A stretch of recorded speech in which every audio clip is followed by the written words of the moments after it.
Good evening, folks, and welcome to another exciting edition of Smudcast with myself and LIteratureDevil.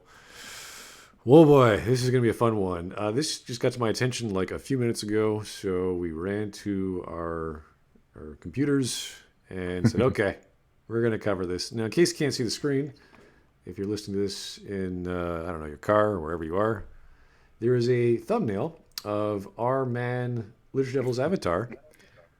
And But I'm not in. I don't think I'm in the video though. It's not only because it's this thumbnail of me. It's my work. Like I made this picture. They just stole it. Made yeah, their own thumbnail with it. and the thumbnail says facts, Star Wars is not a movie or and I something like that. don't know what that means because I'm quite sure Star Wars Yep. is a movie. Pretty sure it's a movie. If you didn't know, chat, we've all been canceled. This is our last day on YouTube. We've been destroyed by the far smarter, far more talented Patty.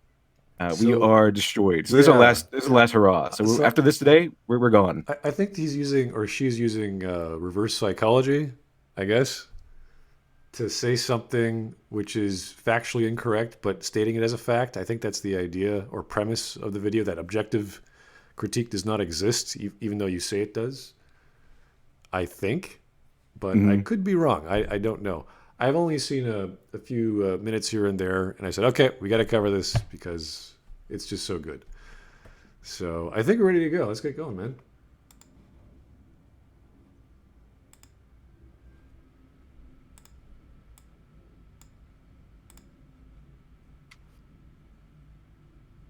All right. Newton's third law.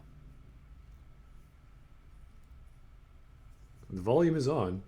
Question of the What? day. You're not going to read it Can the for us? quality of a piece of There we art go. be objectively judged? A little over a year ago, I threw myself into this debate headfirst when I made a guest appearance on Jack Saint's video about YouTube's most verbose critic, Mahler. Since that video came out, I have been I'm pretty sure from what I've heard, that video was destroyed. Patty got destroyed every single time Patty tried to do anything. Yeah, I'm not sure what's going on with that. Also, let's see here. Markin 3D did he even ask you, LD, if you can borrow it? Of course they didn't. They can just communists don't ask; they just use. They assume everything everything is theirs to use whenever they want to. However, I did give them permission. I did give Patty permission to use it because I think it's the right thing to do, especially since we're probably going to have a lot of fun for the next 30 minutes. 30 minutes of video viewing. A lot longer for us. A lot longer for us. Let's bring it back to where it was. I have been compulsively arguing with whoever I can about this subject on Twitter, and I think it's high time I made a comprehensive update. You know, as a sort of farewell gift to the debate that took a year off my life. I was a different gender when this shit started. Now, unfortunately, I'm pretty sure Mahler won't be watching this. I've been You can guarantee that Mahler's going to be watching this. Oh, this is probably going to be a whole day on EFAP. I mean, this is Yeah. going to be it's incredible. It's incredible. This is a day you should put out a parade. It's not every day you get a gift this well wrapped in your lap. Yeah, we like to make parades over Christmas coming early, so this is great stuff. Emergency Christmas. Yeah. a low priority target for a while now. They see me as just vindictive and attention wonder seeking why. at this point, and I'm Yeah, just why would Eric or Patricia be vindictive at this point? We being on Jack Saint and talking about whatever they talk about. Like, why would that happen? I have no idea. Yeah, it's a mystery. It's one of those mysteries you'll never find out. Hey, Evan, how's it going, buddy? How you doing? Going pretty good. You guys started the video yet, or Yeah, we just started, so you didn't miss so much. have you guys seen any of this? I saw bits and pieces. I was like, ooh, this is rough. We got to get going. This We the we video immediately rel- started sounding the drums of war. This is fantastic. the video relies on it's so contextual. Like there's so much of it references EFAP and references the response and Mueller's work, and it's like this isn't really a video on objectivity. It's a video like replying to so many different people, so many different videos, Yeah. streams, and it's a nightmare. My I'm my like, main question about this video though is it focuses more on Mahler than anything, but I'm the thumbnail for whatever reason. I'm I not don't I sure. have, I have no idea why that is. I don't think you're even referenced once. No, And Patty told me that I'm not even in the video. I'm just they just literally stole my artwork for the thumbnail. That's not Patty's artwork. That's mine. They stole it and put it in the thumbnail. It's like, here you go. I'll just use this and use art. Put some puppies in there. I don't know. Communist, man. Communist. I mean, come on. This is the communist thing to do, is steal it. Everything's there. That's terrible. But I did give him permission. You could have done something that was derivative of Mahler, like looked like one of his thumbnails for it. 'Cause Yeah. this very much is a response to Mahler, and I don't know why it wasn't just called that, because it's called like an objectivity video. I'm just call it the response to Mahler, which is what I've been on EFAP once. I'm an insignificant person in this community. I've only been there once. Why use me as a thumbnail? I have no idea. I did get a super chat from Mr. Mad Carrier 6. Thank you, sir. I'm pulverizing Legionnaires with a Saturnite super fist for you right now, Smud. Thank you, sir. Stay classy. Stay classy. Alrighty. Fantastic. Awesome. Have fun with your World of the Wasteland. I'm just going to keep going on here, which is not too dissimilar. Not worth the effort. Alright, As I'm I'm in the writing watch this, together. my video on rags has I, been placed on their back burner, although I'm pretty sure they've stated that if there isn't anything better to watch, they'll give it a shot. So they might have done it by the time this is recorded and released, but I'm not checking. I'm sure. Is the screen supposed to be white? Yeah. Well, that's racist. I didn't know Patty was such a white supremacist. Right. It's really bizarre, and it's like I get that it's a style choice, but it's like I wish this is just a personal thing. I wish it were a lot more relevant. I wish that it like stuck with the topics that were being discussed rather than like just relying on soft movement and like layers over layers. It's strange. I use white background, but I put colors on it. This is just a white background. I was about to say you always have text over it. You like it's always relevant, even though it's just you and white text, and then moves along. It's like there's always something to follow it. I think we're going for the tabula rasa effect. What you see is whatever you want to get out of it. So very interpretive. Very interpreted. Very subjective. Their fans won't wait to let me know if it ever happens. Helpful bunch. I, for one, am happy to play along and allow us to fall into a state of mutually ignoring each other forever after I'm done with this. Because, as where I have said, I heard that before? Where have I heard that? I have heard that so many times. It's so many of these videos on this one particular mental state. I'm going to make this video and I will never think about these people again. I heard this from all sorts of people who want to defend the Last Jedi. It's the same thing, same level of arrogance. Like, this is my last word. Well, if you're making a response video to someone, I would imagine that would be to try to open up a discussion. Like, if you're going to respond to someone's video and their points, maybe you're just going to explain certain issues that you have, or maybe like flaws inside of their arguments and explain that. Like, usually you'd imagine a response video is supposed to open up a discussion so you can encourage it more, rather than just say, I responded to you, now I don't ever have to think or talk to you again. It's like, that's a strange way to approach it, but the way this works is we would ask Eric or Patricia to come on and talk. That'd be great. And I did that with like Jack. I don't know why Jack Saint called me on his show, but he did. I was like, great, yeah, I'd be happy to talk about it. That was painful. That was painful. It was like banging your head against the wall for 5 hours. But I saw that. I couldn't make it through the whole 5 hours, but I did manage to make it a little bit. It was pretty painful, like every single second. Your input was a relief from the pain, but then Jack starts talking again, and then it gets worse.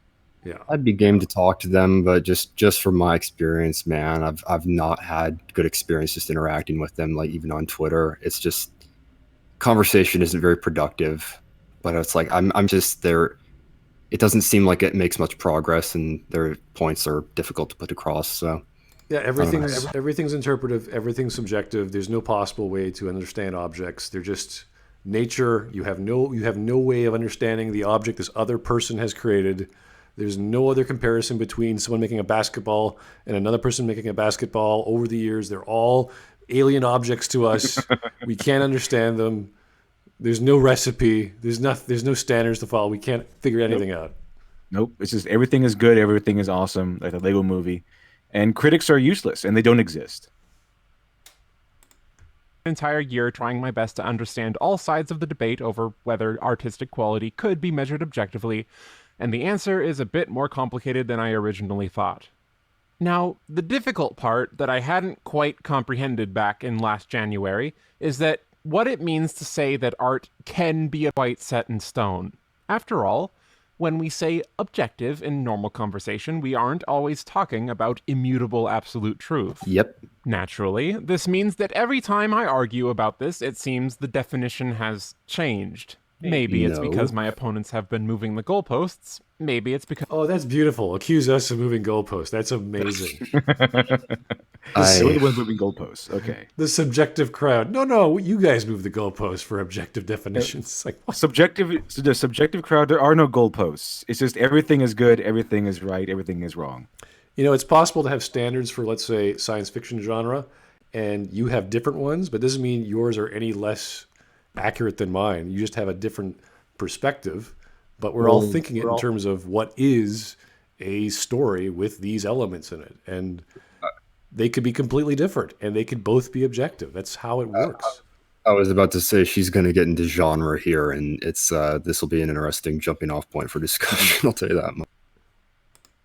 Because my opponents are all independently holding a variety of positions while somehow believing themselves to be completely in agreement. So, No, We're not completely in No, agreement. that's not how objective critique works.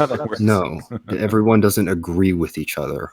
We have a variety of criteria. They're aligned, they're congruent, but they're not perfect. They're not exact. This is not a science that's measured in millimeters or something. It's not like math. Like math is a lot more concrete. It's based on like numbers. It's like, this is what I've said.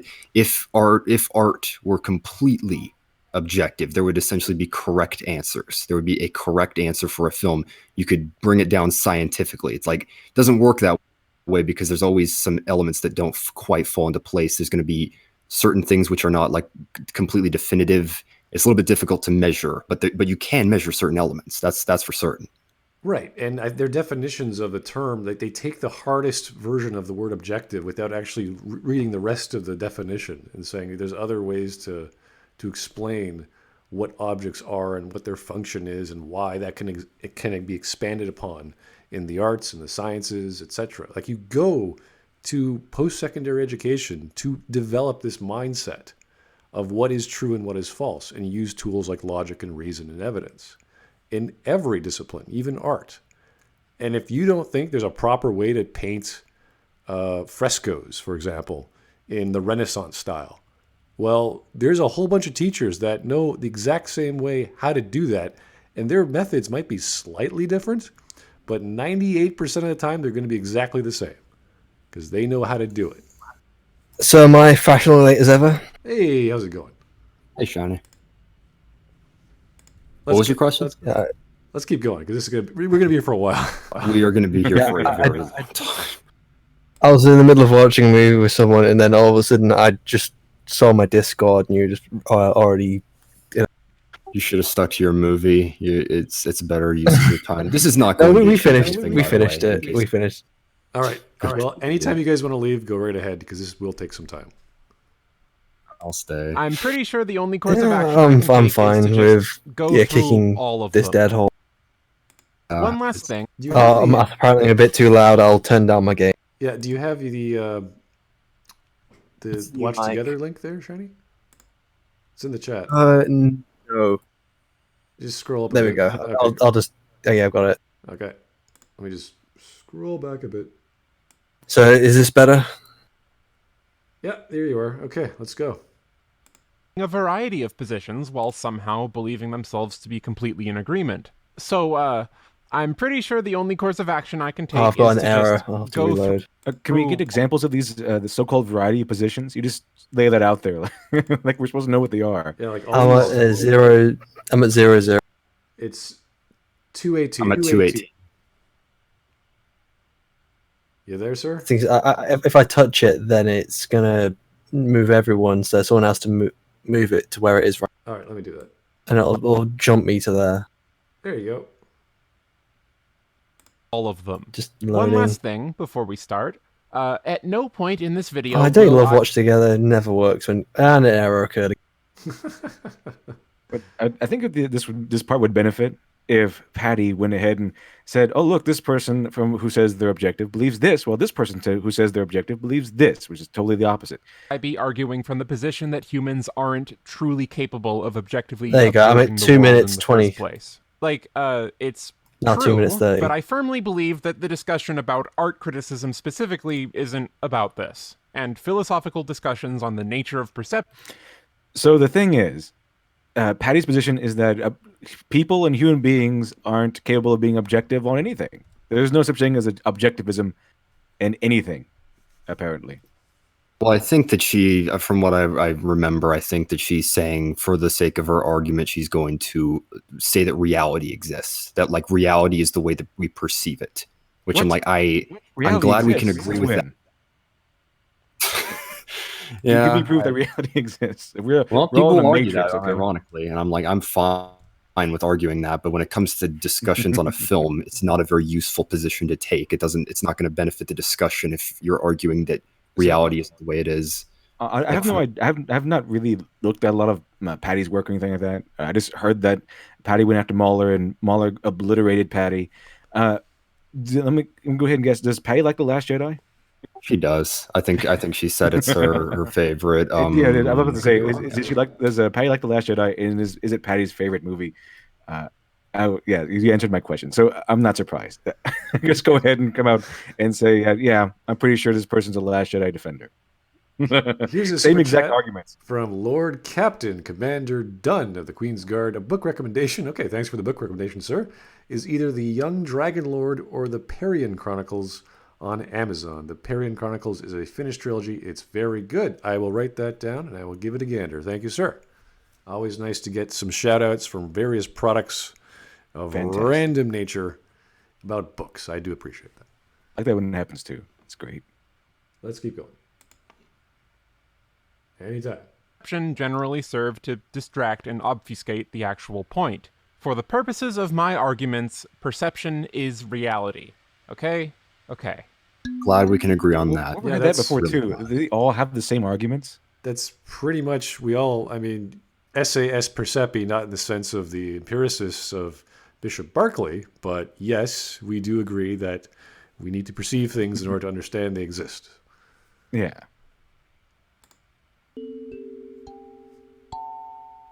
Part 1. Fundamentalist Mahlerism. Oh my God. What? Hold up. What? Wait, Fundamentalist Mahlerism? Wait, Mahlerism? Wow, that's a really fancy name. I can't wait to get to such heights that I get a really fancy name like that. I'm sure Mahler's honored that he has an entire subject dedicated to him called Mahlerism. Is he a religion now, or is he a philosophy? It's one of those two. Mahler is a little bit of a religion. Mahler. They've got the Bible written by the Don. Don wrote the Bible. I'm the eternal adversary in fundamentalist Mahlerism. Mahler's. I lead virtuous subjectivists off to the evil path of the 7 hells of objectivism. Why did he put you in the thumbnail? I don't know, but it's just funny that he's talking about Mahler all of a sudden. Patty didn't put me in anything. They stole my work. So here's the thing. I fucking hate Mahler. Just out of nowhere. This is just going to go down the rabbit hole to Wonderland. I used to be a fundamentalist Mahlerist, but then I went Protestant. Okay. Yeah. Okay. This is what we call a bias of various types. It's just this big flower of bias. All these layers of bias. I'm not going to list them, but I'm sure you could figure some of them out yourself. Projection comes to mind, but let's keep going. First up is the position that artistic quality exists as a measurable trait within the art itself. Given enough evidence, one can conceivably arrive at an immutable solution as to the quality of whatever piece of art is being judged. Okay. Well, for a start, it's not immutable. It's always a constant discussion.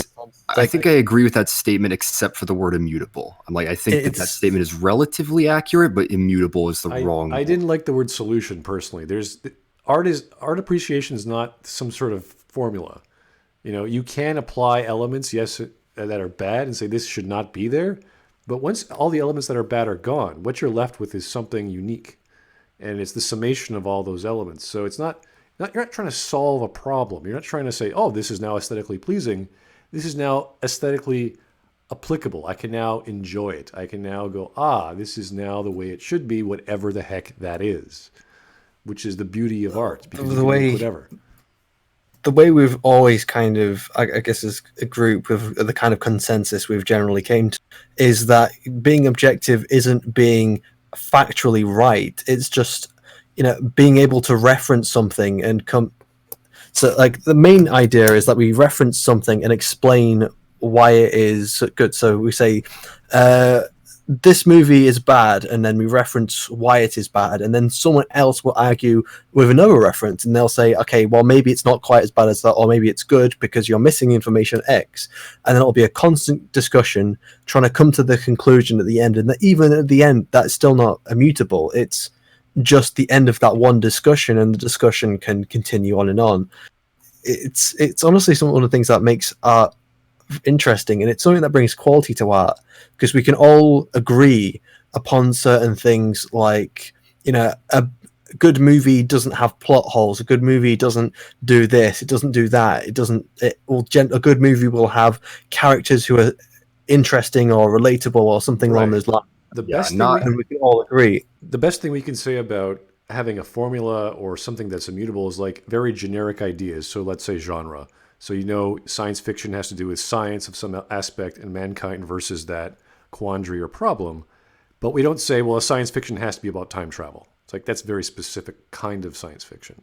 So we don't say, there's standards to time. There is actually standards for time travel, but we don't evaluate something just because you need hard science for time travel, or you need a certain special way of telling a story about time travel. We allow the audience, or we allow the writer to do whatever they think is best, and then we criticize that based if it makes any sense and whether we actually believe is what is happening on the screen is real. It's Yeah, probably what most just play the video. Let's just keep moving. Okay. people think when they first hear someone talk about objectively. Oh god, this is critiquing half an art, hour long. and I'm not entirely convinced that it isn't what Mahler still believes. Now, I'm pretty sure that this is the position that you need to hold in order to be able to judge a piece of art as being objectively bad, with no added caveats. Star Wars The Last Jedi is objectively bad content. It is provable. In order to make this claim, you must believe that the badness of a piece can be observed impartially, that But by the way, just to note this out Yes. here, I do not think that that was proper wording on his part. I have problems with Mahler's critique of The Last Jedi, and I think it comes down to wording. I think he could have rephrased things better. That's what a lot of this discussion stemmed from, is the term objectively bad. I think bad is a bit too broad of a term to use. And it's like, I think she'll get into that in a minute, but it's just like, I prefer to be a little bit more specific, like, than the term bad content. I can understand why people's frustration. What Mahler is saying, I think I think at this point in the video, he's specifically referring to people who are attacking him, because this is in one of his other parts of his video, like one of the parts of his video, responding to people who have talked about him. I think he says that, he's pointing to something and saying it is bad because of this.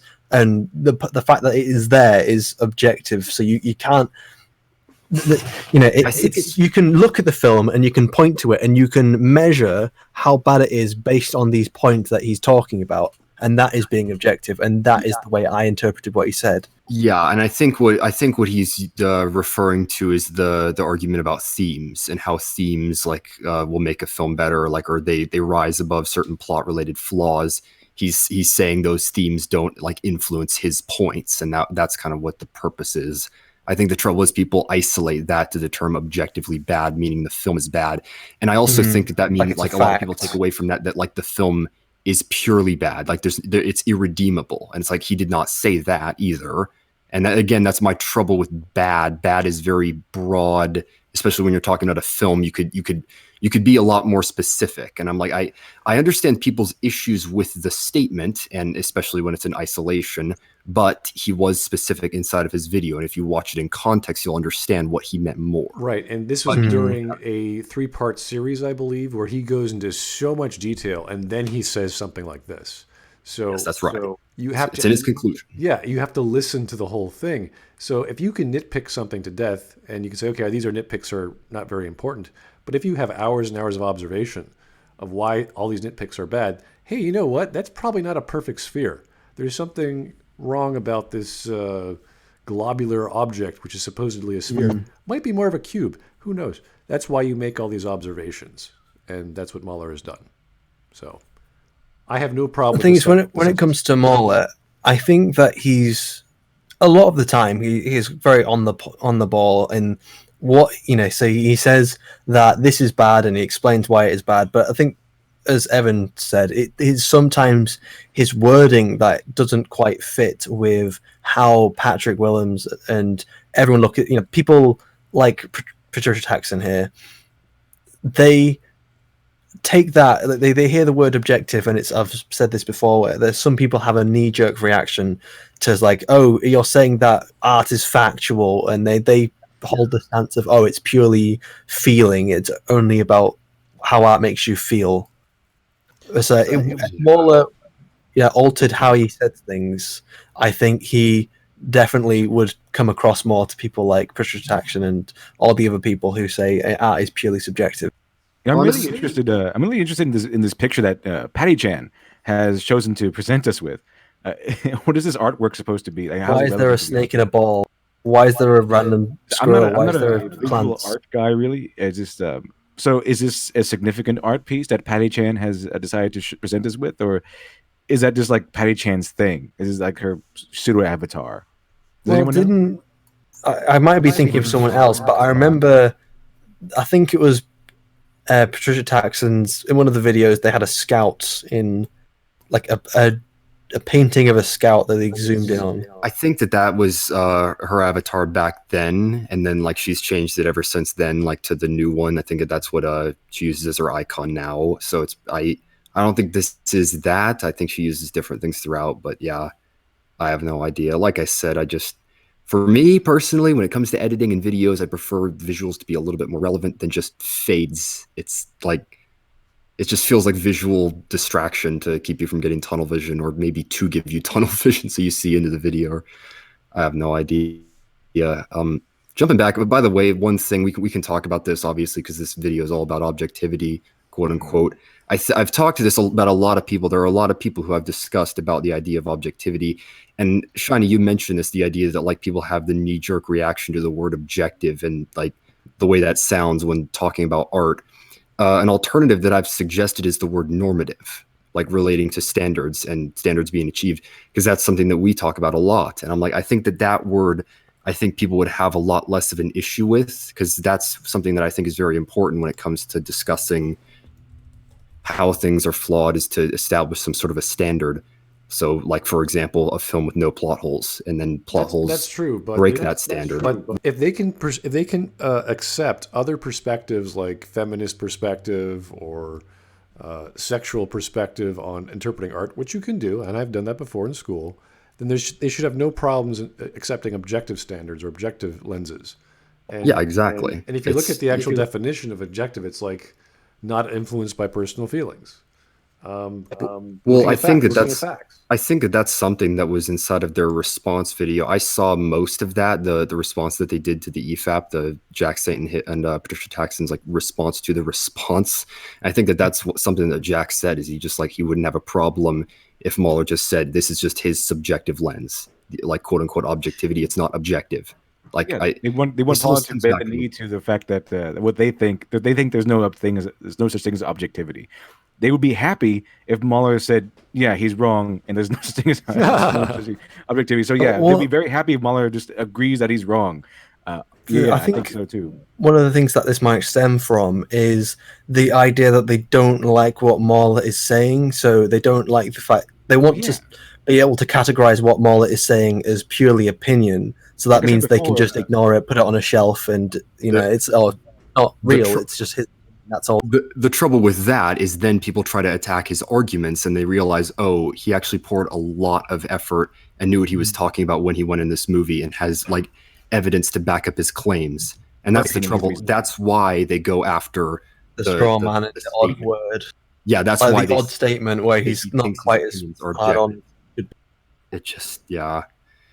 it's a mess, and I'm like, I understand why it came. I understand why certain people are frustrated with it, and I'm like, I think you could have worded this better, but he had reasons for why he believed the things he did, and I think his video is justified if you watch it in context. But Right. Pretty much. people go for, Well, I mean, if you say that if I say that in my subjective opinion, your art is bad, the artist can go, okay, well, maybe that's how you see it. But it's not my fault. But when you add in the word if you add in the word objective, then suddenly all the errors and the flaws in the artwork is the artist's fault. It's their failings.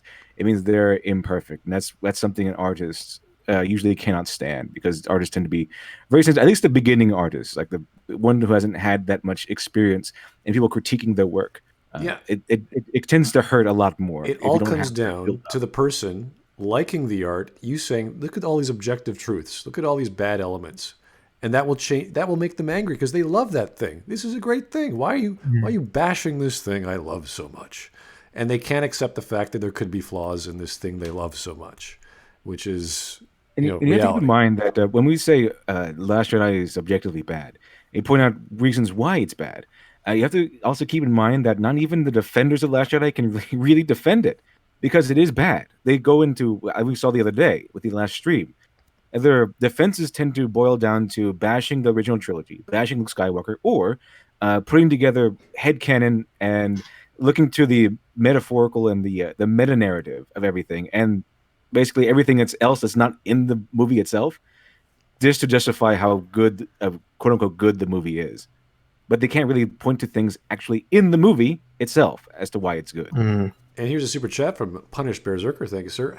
How do you keep getting Ryan Gosling on the show? Well, I don't know. He just keeps popping up here and there. And you could ask him about why he likes Ryan Gosling. I have no idea. I haven't seen the movie myself, but yeah. got a lot of spare time. Just popping in. I just really like that Avatar, damn it. Leave me alone. That's good. Let's keep going. That there is some singular standard that won't change if someone else of equal reasoning ability is able to observe the exact same evidence. This is also the thought process that I believe led to Mahler hearing this. Why were they naked in these Yeah, videos? you know something else is I've questioned this before, and it's just funny. I don't care about it, but seriously, does that mean that video falls into? Does she censor it? I think she does. Like, Yeah, no. that video it's not technically censored sexual original content now? but it's censored now, like often it is. But I don't want to would see never- them naked anyway. I would never report that video, but it's just funny to think about that now. Maybe that it actually counts as freaking nudity on YouTube, and it's just ridiculous. I have no idea. I don't know why that was. She was wearing different clothes. It's Patrick Williams does that as well. Just does it for stylistic choice, and I'm just like, that's fine with that. But I don't know. I mean, I don't want to look at that for however long their video. I'd prefer to just turn my screen off. If anybody who's a YouTuber and just all of a sudden like just takes off their clothes, I'm like, I'd question it for anybody. This isn't just singling out Patricia Taxxon. I'm like, why the hell did you take your shirt off Like in in the middle video? of a video, Shadowversity just starts stripping down. Just what? It's like, I'm going to show you this sword. So it just cuts it, like takes his top off.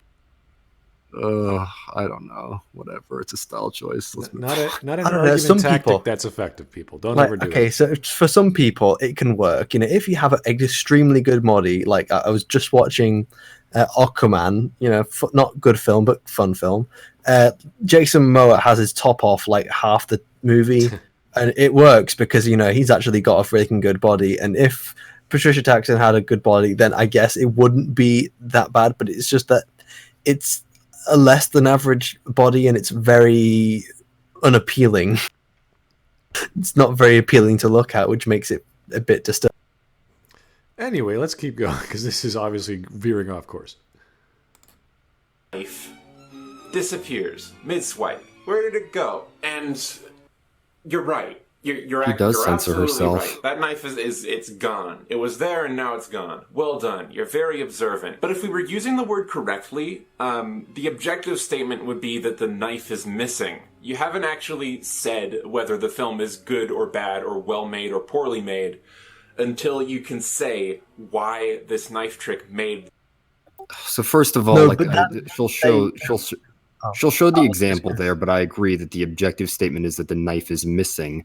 People, this is what I hate. So many people will pull this is like, you can say that a plot hole exists in a movie, but you can't. The second you say that the plot hole is bad for X reason, you're being subjective. That's not true, and I hate when people use that argument, which is what she's going to use. just to quickly point out the comments. Look, I think everyone there'd be something wrong with you if you didn't have a slight crush on Jason Momoa. Like, just look at the man. Okay, So, but let's get you're saying that He's you're But saying this that, is- that hole in this the is boat a- is bad and it's leaking. But if I say that, if I give reasons why the hole in the I was boat going is to try bad, and explain. So the objective statement, quotation marks, it's saying, is an objective flaw in the film, but that doesn't mean the film is bad. It takes away from the quality of the film, but you're trying to. Shiny people will say quality is subjective. Quality, like, you can't. I know. Quality is as well. yeah, I know. some plot holes are like it's inside the ship. It's not. But It doesn't matter. They're trying to say that we say the film is bad because the knife disappeared. But we're saying the film is bad because there are lots of problems. This is one example of a single problem in the film. Well, seriously, I remember their argumentation that they go after inside of the EFAP. It's basically like progression in stakes. I think Jay mentions the idea of it not being assistive to the film outside of parody, but it's like, what is irrefutable about that? You can say the knife is missing. That was a mistake on their part. They had this choreography error in there where they realized, oh, this guy is like holding Ray and he can kill him. So it's like, let's just airbrush this out. And they gave it to some moron who decided to airbrush it out at the end and not the beginning. So now that's in there.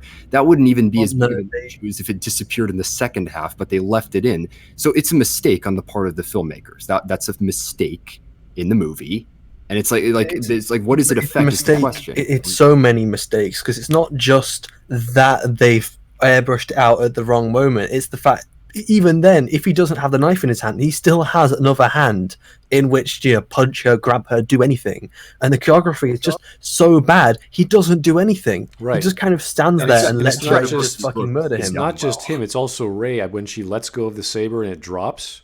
So she's in tension with this person fighting with his whatever, and she lets go of the sword, and now there's no tension, so he could just slice her. I love that shot. He just gives up. And he's just like holding it. And he's like, whoa, what the? It's like you were He's like holding it there. hit it into her face, and you just stop. It's like that choreography in that scene is a nightmare. It's a terrible scene. Yeah. Mahler does explain why the knife scene is an objective flaw in that, in his video.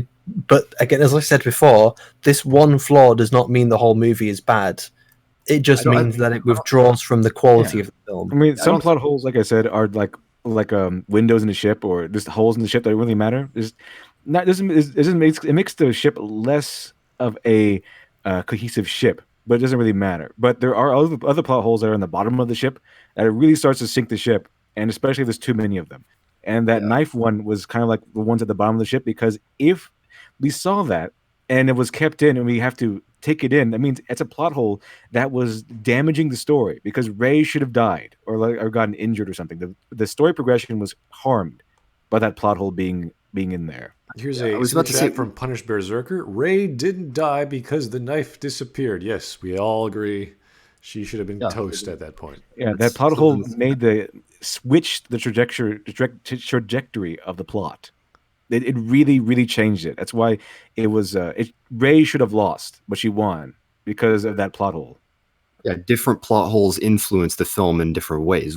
We spoke to John about this, the whole example from Jurassic Park, and he agreed that like the plot hole with the fence thing is in the film. That's pretty much like definitive. Like where the conversation became murky is where I figured, where we're talking about like Ray's Jedi mind trick, and there's like that. It's not as definitive, but it's like we just talked about that. It's like, what does that influence? It's a geographical continuity error, and it affects that scene. It makes it so that the heroes are in danger when they shouldn't have been in danger based on what we previously knew. It's like that's where discussion comes into play, and people say it just means the second you argue, it's subjective, and it's like I need proof of that. You need to explain why that's the case, because I think you can draw objective conclusions from that evidence. So. Who knows? Let's keep moving on. We're gonna be here a while if we keep talking. The film worse, which is subjective. And on his response stream, No, it's not. It's not subjective. If you have a literal error in choreography that has to be fixed in post, that is an objective flaw. Okay?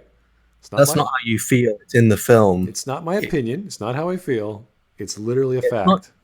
It's not your opinion that the knife disappears. It's there. You can see it. Read a response theory lens. There's something. I don't know. We'll just keep going. Acting as if I was simply challenging him to give his reasoning. Like, that's all I was missing in this discussion. What was your point if not for him to respond? You were in this one. So, yeah, you were. I don't remember, know. Don't worry, I remember. It was very, very damaging to my ego when he suddenly lost his shirt for no reason. So yeah. I just love that Mahler covers it up with a Jared. That Jared picture, I remember laughing my head off. I remember Jared. Oh, I remember Jared. Those good old days. We're all canceled, by the way. But Patty Chan has destroyed us with this video. We're all canceled. This is our last day on YouTube. The funding's been stopped. We're fucked. We're all done. So she made a statement in her video, and then Mahler responded.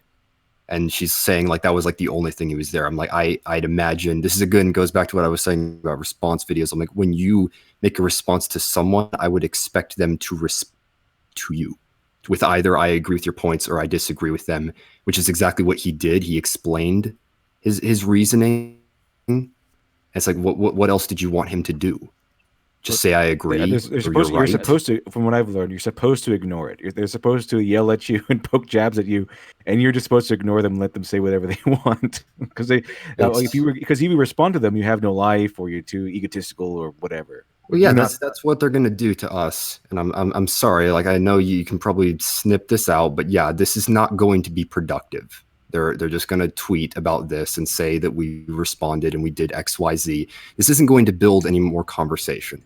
The only conversation that's going to come out of this is this. And it's a shame. I really do like talking about these things. And I was glad to talk to John about this stuff because I felt we got somewhere, but I doubt we're going to get anywhere with this. But who the hell knows? Let's see what the rest of the statement would be that the knife is missing. What? You haven't actually said whether the film is good or You said bad what, or well made or Smudge? poorly made until you can Happens a lot. say why this knife trick made the film worse. So the first problem here is that I'm not sure that I've ever explained why the knife disappearing is made the movie worse, but I never would have expected that I'd have to explain to somebody that a weapon disappearing into thin air makes the movie worse. Should we do it anyway? No.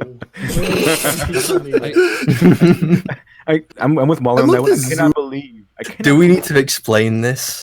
I love that. I love the zooms in and all that, and like the movement. Like, this is just ridiculous. And it's like, no, explanation as to why a knife disappearing in the movie makes a Look, guys, worse. these guys are so dumb. They think a weapon disappearing in the middle of a fight damages the movie. Oh. All right, keep going. I cannot believe this is a point they're making. These guys on their podcast, on their 12-hour-long podcast, nitpicking my video, which is what we'll do. I mean, come on. Come on. Okay. You're good? You're good? Okay. Let's keep going. Just really like the condescending, good for you, Mahler. You fucking noticed that. Do you want a cookie? It's like, are you... Oh, good for you. Oh, that's fantastic. I love it. Are you just okay with things vanishing? Is that not something I should take note of? Because there is only one lens to determine something. Here's the lens flaw. argument. If you disagree, it's either because you know there are flaws and just personally don't care, a subjective judgment, or it's because you haven't been presented with the right evidence. Mahler guessed I was in group 2 and gave me... So what she's saying, I suppose by that, is that she's in group 1, which is that there's different lenses to observe something. And in her lens, that does not influence the film. So they're admitting... Which is like, what do you do with that? You can't do anything with that at all. You can't argue that. There's no discussion at that point. Right. You're just like, okay, you have your lens. and in that lens, a knife disappearing is fine. This I'm is I'm going to be like- in my lens of reality, for the love of God. This is like, I love my wife. She's perfect in every way. She just killed my son, but I don't care. She's my wife. I love her. Like, that's the sort of mentality. That's what I'm getting from that group one. It's like, yeah, there are flaws, but they're not really problems. Like, they're okay. It's good. It's because the movie would have been ruined had that knife stayed in place. It would have been totally different, but it wasn't. It's fine. It's fine. Like, that knife could have been a unicorn and just teleported across the galaxy. And like, look, that's fine. That's totally fine. You could do that. Ray's and Mary's Sue. Ray can just de-summon lightsabers with her mind or something. The evidence. Unless I'm prepared to argue that the knife didn't actually disappear, the conversation is over. Which is subjective. This conflation leads to Mahler. If you are Mahler or a fan of Mahler's and I got your views wrong yet again, I apologize. Please look for my addendum inside your... Whoa. So salty. The salt. Okay, There's always yeah. these videos always come with a heaping helping of salt. I have no idea why. They're very condescending, and they don't address much of anything. What are we supposed to do with that? Like, that's my thing. Mahler responded. Mahler explained his points, and he's just saying, "I have lenses." And it's like, I don't know what the point is in you making these videos on objectivity if all you're saying is I have lenses to observe a film, and in those lenses there's nothing wrong with films, because that's where we're at this point, with knives disappearing and her just saying I have lenses. It's like, what do you want us to do? What do you want us to respond? Now, I don't think they surprised will. that Patty Chan has actually watched Mahler and not just complained how long his videos are.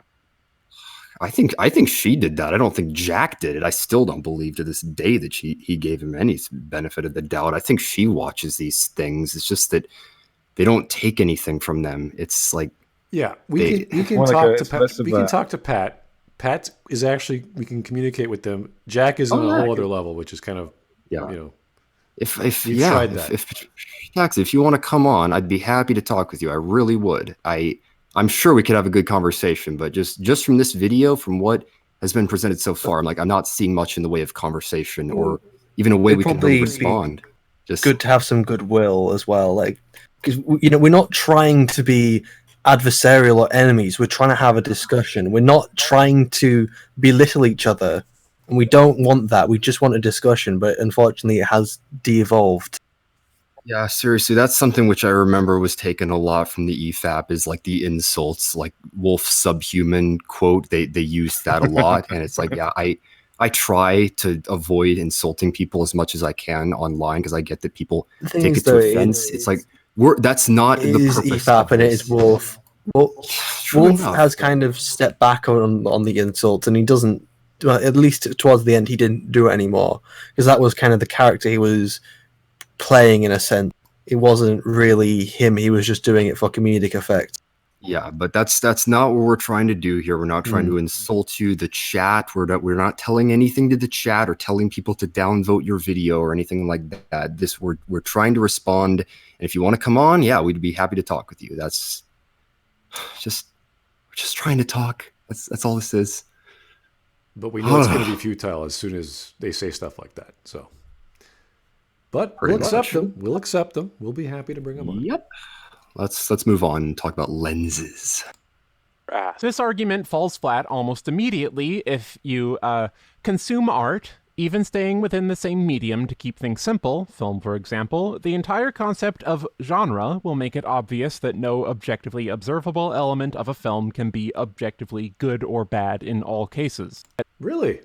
Okay, so let's take a Star Wars film from any era, and let's take a 1970s B movie. I'm trying to think of Slab Bulkhead. I can't remember the name of it, but from Mystery Science Theater 3000. There's a big jump in quality and believability when your budget is several $1 million as opposed to 10,000. Okay? We could say, just on observation, just by our eyeballs alone, having a bunch of go-karts in a supposed spaceship kind of stretches the believability, as opposed to having real-life models, miniatures, CGI, practical effects, all these makeup and mannequins and all sorts of things. It really adds to the believability. just on budget alone, in the same genre. So I would argue Star Wars in the 70s and the 80s is an objectively better film than all those B movies, just by saying the budget and the amount of effort they put into it. That's just me. I could be wrong, of course. Mahler has stopped using this exact terminology since the release of that video, preferring to call things objectively poorly written. This makes sense because it seems completely absurd to me to imagine the existence of an objectively bad object. However, even within this framing, it is difficult for me still to imagine any objectively observable element of a piece to be. By the way, get used to that. Get used to a lot of of her saying it for me, like I find it hard, or for me it's there, and it's like, yeah, like I said, I don't know what to do with those statements other than just say, sure. Yeah, if you find it hard to believe that, then that's fine. We can say all kinds of things about objects being objectively bad based off their function, or their form, or their figure, or their size and shape. Like a sphere is an objectively bad cube. A brick is an objectively bad brick if it falls apart in your hands and isn't solid. But how you said it was objectively bad. How was a sphere objectively a bad cube? Tell me that. The analogy I go with a lot is a glass of water. Like a glass of water's function is to hold water. So if there's a crack in the side where if you pour water in it, after a minute, it all drains out. It's like that glass does not fulfill its function. It is an objectively because it leaks doesn't mean it's a bad glass, right? You haven't told me why it's a bad glass yet. See how easy this is? Exactly. People will just say that all that you can say is that it leaks. You can't say the leak makes the glass objectively bad. How does that leak make the glass bad? Who, Mr. Smart Guy? So objectivist. This is the part where you just slam your face on the desk. You're just like, I win. Your objectivity has been debunked.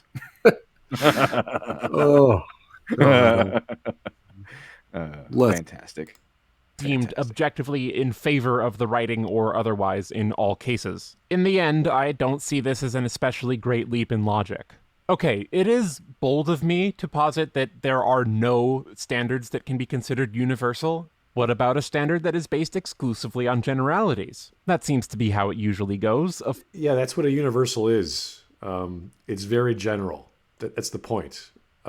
There's all kinds.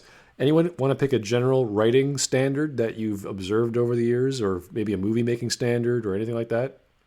Well, the general standard that I can think of that's very basic on my head is to have as little plot holes as possible. Okay, so no errors, pretty much. So a cube is not a sphere, right? It's perfect 90-degree angles, etc., right? Basic. I have one, right. Verisimilitude. That's the most basic one I can think of for writing. Do I believe what's happening on the screen or in the book? I think you need that for any piece of fiction, any genre, any style. We can keep going. I mean, do you guys have any? I could list a few. There's the what was it? The hero's journey. Well, that's not universally used story construction, a story formula. One thing it is basically it transcends culture and era.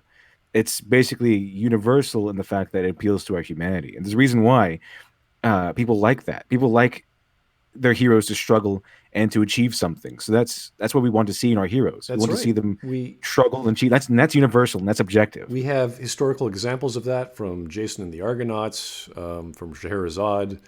Oh yeah. All kinds of stuff. Scheherazade had a really good struggle. She if she didn't tell a good story with tension and struggling heroes, she would be dead. Yeah, she would have her head cut off. That's a very interesting story. Sumerian epic. I mean, we can keep going. There's all kinds of objective observations. And this is why we don't like Ray. It's why so many people dislike Ray so much, because universally, as a human as a race, as we've seen from stories, from age-old stories to common day stories, and that transcends cultural ideals, is that we like to see heroes struggle. And Ray does not struggle, not really. She might look like she struggles every once in a while, but she doesn't. And that's why we dislike her. And characters like her. That's another good generalization. Conflict. You have to have conflict in your stories. If you don't have conflict in your stories, they're bad. They're very bad stories. Nothing's going. There's nothing of value. Nothing's being risked. You're just sitting there going, it's. Well, you could have slice of life. If your story Not has just nothing, talking about if your story has physical nothing, it's an conflict. anecdote. It could be any kind of conflict. Yes, of course. So Yeah, we if can it make these. doesn't have any conflict, there's no meaning, Right. then it's just an anecdote. We can make these general, universal statements, and we could point to stories because they're so prevalent and they're so historical. Whether you're an expert at film or writing or screenplays or stage productions, they're there. And we just don't have the definitive list because we're not perfect. We don't have all the knowledge of the galaxy. But yeah, we talk about them, and that's why we make lists. And we say, yeah, this is what a science fiction movie should have with time travel. It has all these rules, and you have to use them properly. Yeah, and you're correct about conflict, because even if you have a slice of life story, what does slice of life usually have? It has internal conflict.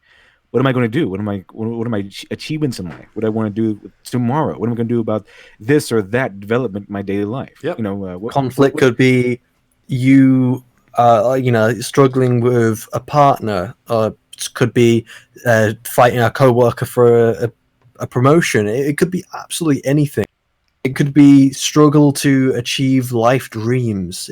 Anything. Yeah, and you could read all sorts of famous authors, even modern ones like Murakami is very famous in Japan right now, of his slice of life stories. And if they don't have conflict, you're just going through the motions of a guy getting up in the morning and painting and then going to sleep after listening to some jazz over and over again. That wouldn't be a story. It would just be a series of events. Which, why would you do that? Why would you read a book when you could just go to enjoy your life normally? It's Her answer to that would probably be like, says you, that it's like that's just a series of events. It's not a story, which again we're probably going to get into here in a minute. And I don't know. I don't know. All of what you guys just said seems pretty agreeable, but maybe not. We'll find out. Let's see what Patricia has to say. Flaw is simply an internal inconsistency of any kind, wherever it may arise. Superfluous elements, tonal clashing, these things are flaws regardless of whatever kind of film is being critiqued, and these are all things that Mahler will point out frequently. Tonal clashing is more of your interpretation of a scene, like this is a dark movie, this is a romantic movie, this feels exciting because it's an action movie or whatever. It's a bit interpretive, so I'll give him that, but I don't think I've ever made a proper critique, aside from maybe Picard, where they sort of combine genres. Like it's an action film or a series, now it's a romance, now it's a drama, now it's like there's too many things going on. Well, I actually made a video on Halloween 2018 where I tried to break down a tonal clash with comedy and horror in that movie. Oh, like wow. there's a lot of scenes inside of that movie where there are scares that are undercut by comedy, which like it's trying to raise tension and then it tries to release it at the same time. I was trying to prove with my examples that there's a clash there that makes like horror a little bit difficult to come across in there. I don't know if I necessarily say that was objective, but I was trying to argue my points. So I don't know how she'd take that. I don't know if she's seen the video, but that might be something. Like I think to a degree tonal clash can be proven, I suppose. Yep. I don't know. It's tough, but it is a little bit more. Yeah, I just got a super chat from Punished Berserker. Thank you, sir. Berserk is my favorite slice of life book. Ooh, it's mine too. I love this. It's a terrific. It's the best slice of life series you could ever read. Lots of slicing going on in Berserk. Yeah, tons of slicing, and lots of life being sliced. That's true. I don't think you need to understand much about the pattern here or why it's bad, since it is very obvious. Don't provide your audience with multiple conflicting emotions at the same time. It is distracting, and it also cuts right through the immersion. And, sorry, I can't ride with that either. You may not have noticed. I could be wrong, but I actually think that Mahler was referring to what I was talking about just there, like dramatic in scenes Force being Awakens by comedy. So specifically, it was it might be in the Last Jedi video. It could be in the Force Awakens, because there are two I can think of that he mainly talks about.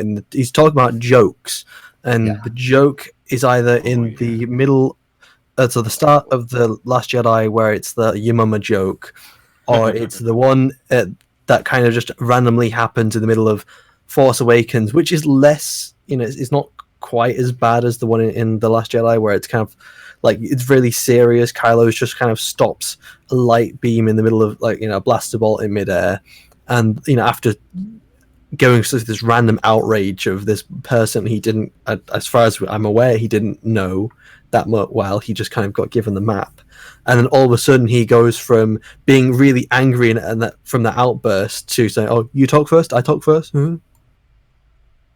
Yeah, I think what And he that was is what he's talking about. I think what he was referring to were all the examples where comedy undercuts drama. Like you have the Yomama joke at the beginning of The Last Jedi, and then straight after that you have the bomber scene, which is supposed to be like this emotional, like horrific scene of like showing like the consequences of war. You also have like the scene where Kylo is talking to Rey through Force Skype, and like they're saying like they're talking about like him killing Han, and like Rey's like crying over that, and he's shirtless for no reason, and it's like it's supposed to be like It's like in a meme. Yeah, and that I think that was what he was referring to there. I don't know why. Get his shirt is force dissolve. How do you undress so fast? Like, this is why you need to show Mahler's work in context, and I get that that's difficult here, but like I think what she's just saying here is that like what Mahler was trying to say is that you don't want to give your audience multiple emotions at the same time. She's going to say like, what about this movie? It's like it's this is why you need to like make sure that you're showing stuff. Like he provided plenty of examples for why the comedy undercuts the drama. See, you're supposed to keep a consistent tone. Yeah, if you're going to go for a consistent or a certain, you don't want to give emotional whiplash. I would go for an even more universal. Here's another objective one called clarity. You don't just start bombarding the audience with ideas and feelings without making sense of them. So clarity would be another objective standard I would adhere to in any story. This is very basic. This is something basic you learn when you create something. It's basic writing 101. You don't just bombard people with different, varying, conflicting emotions like this. They even said this when the prequel, what was it? The prequel trilogy commentary, where George Lucas ran into trouble, and his own people were saying this is bad because you're going from a assault to slapstick comedy to the death of a hero back to slapstick comedy isn't really work that way because the audience becomes emotionally confused. We have to keep one tone in order to keep the full weight of what you're trying to show us, or else it just dissolves because we don't know where to go. Yeah, and I was about to say, I think spoiler alert. I think the example that she uses is Yorgos Lanthimos' The Lobster. I personally haven't seen the movie, but I think I actually shared some DMs with her, and I watched funny games to humor her and like go through some examples. And I think one of her points that goes against objective criticism that she holds is that there are films that essentially don't follow what you might call a rule relating to consistency or some of the things that people lay out. Like there are films that break the quote unquote rules, and it's like I would stand by the films follow their own set of rules, and it varies depending on what the context is. Like relating to genre, there's a lot of examples that relate to that, but it's not just tonal. Like the clip she just showed is that Mahler saying don't give the audience multiple emotions at the same time. And it's like, again, this is my trouble with that video, is that like I think wording is troublesome in there, but if you showed the context and what he was referring to, like it would make more sense. So I guess. But it tends to be the case that every time someone tries to set a rule, there immediately spews forth a billion pretentious blowhards that will stop at nothing to find the limits of that rule. Like, don't make people feel more than one emotion at once. Emotional ambiguity. That's not what he was saying. That's different. Conflicting emotions. You can have emotions are kind of like spices in a recipe. You can have different emotions in one scene. You just have to go together. Food analogies again.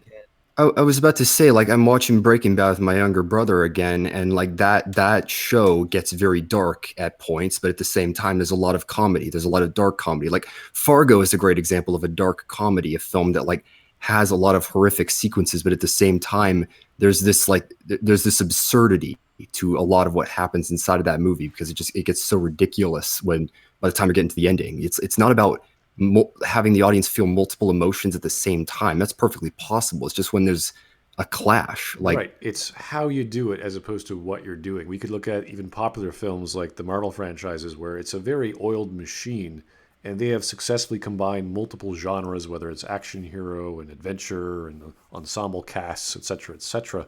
So yeah, you can do this, but there's a very small way to do it properly or else it's not going to work. Like Indian cooking, there's a very complicated cuisine, which has like 30, 40 spices after a certain point. And they could work well if you have a really good chef, but if you have a junior, they're going to screw it up. So, And Neil Gaiman said something like this on after Terry Pratchett's death, because they worked together, and if you didn't know, they worked together on Good Omens. It's one of the I think one of the first Neil Gaiman novels. But he came out and said in an interview that people often confused the emotional state of Terry Pratchett. They used to think that he was this jolly old elf when he wasn't. He was filled with a lot of anger. And the thing about his book is that he has a lot of funny things in there, and he's a lot of serious things in there. And sometimes they're in there together, and people question how's that possible. And Neil Gaiman goes, well, they go together. You see, the opposite of funny is not serious. The opposite of funny is unfunny. So you can have things like hilarity, comedy, and seriousness together in the same scene. You just have to do it just right to balance it out. But there's nothing wrong with putting these things that are seemingly conflicting all at once in the same little scene there. just got a super chat from Mr. Punish Berserker. Thank you, sir. Kylo's supposed to be sexy in that scene, but unfortunately Adam Driver looks like the product of Alan Rickman fucking a horse. I'm trying to imagine that. That does not appeal to me. Don't imagine that. You probably don't want to. No. Alan Rickman. I never. He does found look a that lot like scene. Alan Rickman, though. If He he could play, does, he could totally play a young Snape. I could see that. I could see that. Yeah, that would be interesting. Just we've been laying this out here, but this is what I would call a misinformed point. I think that if she had gone through the context of Mahler's arguments, they would have been stronger. But we're probably going to get a tangent here that relates to like films can make people feel multiple things at the same time, and I'm like, I don't disagree with that, but that's not what Mahler said. Right. I guess we'll give the benefit of the doubt and just assume it's misinformed. Oh yeah. I don't think that this is necessarily a lie at all. Like I will jump to probably misunderstood, and yeah, I think that this is probably a mistake, but it's gonna lead to probably some stuff which argues against something which he didn't make. So Emotional contrast. These are things people have been exploring for a while. Have you seen The Lobster? I'd say it's a pretty accessible and clear example of this. Yorgos Lanthimos' style of comedy is to just not give any clear indication that you should be laughing and to simply trust you to figure it out. There's zero delineation between the comedy and the allegorical dystopian horror. Okay, if you're going to use this as a point, can you describe to us how the comedy works? Give us an example of what you mean by that. Because not everyone knows this. Okay, not everyone's going to grasp it, and we need to know the specifics of what kind of comedy you're talking about. It sounds like a very nuanced movie. I've never heard of this before. Yeah, it's from A24. It's a smaller film. Like what I've heard about Yorgos Lanthimos, I've meant to see it. He did a movie called The Killing of a Sacred Deer as well. What I've heard is that his films are like almost inspired by Greek tragedies, so they're very like animated almost, like in the way that the characters behave. And I've heard they're very interesting films, but they're strange and they're nuanced. I mean, so if I were making a video and like using this as an example, I'd play like a clip or something to provide that rather than just saying it, because I personally haven't seen the movie. I'd like to. I just haven't gotten around to it yet. I mean, come on, Patty Chan. I mean, stop trying to be brilliant for 1 second and try to be clear. Okay. Yeah, it's just the point where I'm just like, I'd prefer an example, but rather than just mentioning the movie. It's important because they're using this as a counterpoint to what they what Pai Chen says we think. Yeah, and there's no example, so there's going to be left in ambiguity here, especially if you haven't seen this obscure movie. Yeah, and like I said, it just the idea of a film making you feel multiple things at the same time, I'm like, I don't disagree with that, and maybe this movie proves it. It probably does, but yeah, just an example would help, but we're probably not going to get it. Maybe you're not into Lanthimos. That's fine. Maybe you are into Lanthimos and you have a reason that it actually supports your point. During all this, I found out Mahler is actually a fan of Under the Skin. Either way, though, the creation of a rule still creates an influx of artists looking to usurp it, and that then makes whatever rule is being usurped completely inadequate for the purpose of critique, which I'm assuming is the goal here. Like, I don't see how it invalidates a rule whatsoever. I didn't quite catch that. What was your point? There is no example then. Okay. I think so what Patty Chen did was Hold on a second. I'm sorry. You may not have seen this movie. I forget some of you are not as refined as I am. But if you didn't see this movie, then I guess you can. It's all right. You don't have to be as big brained as me, Patty Chan. And the idea that another artist takes that other artist technique and does something different, so the standard changes. It's like, well, that's an interpretation of whatever technique. That's fine.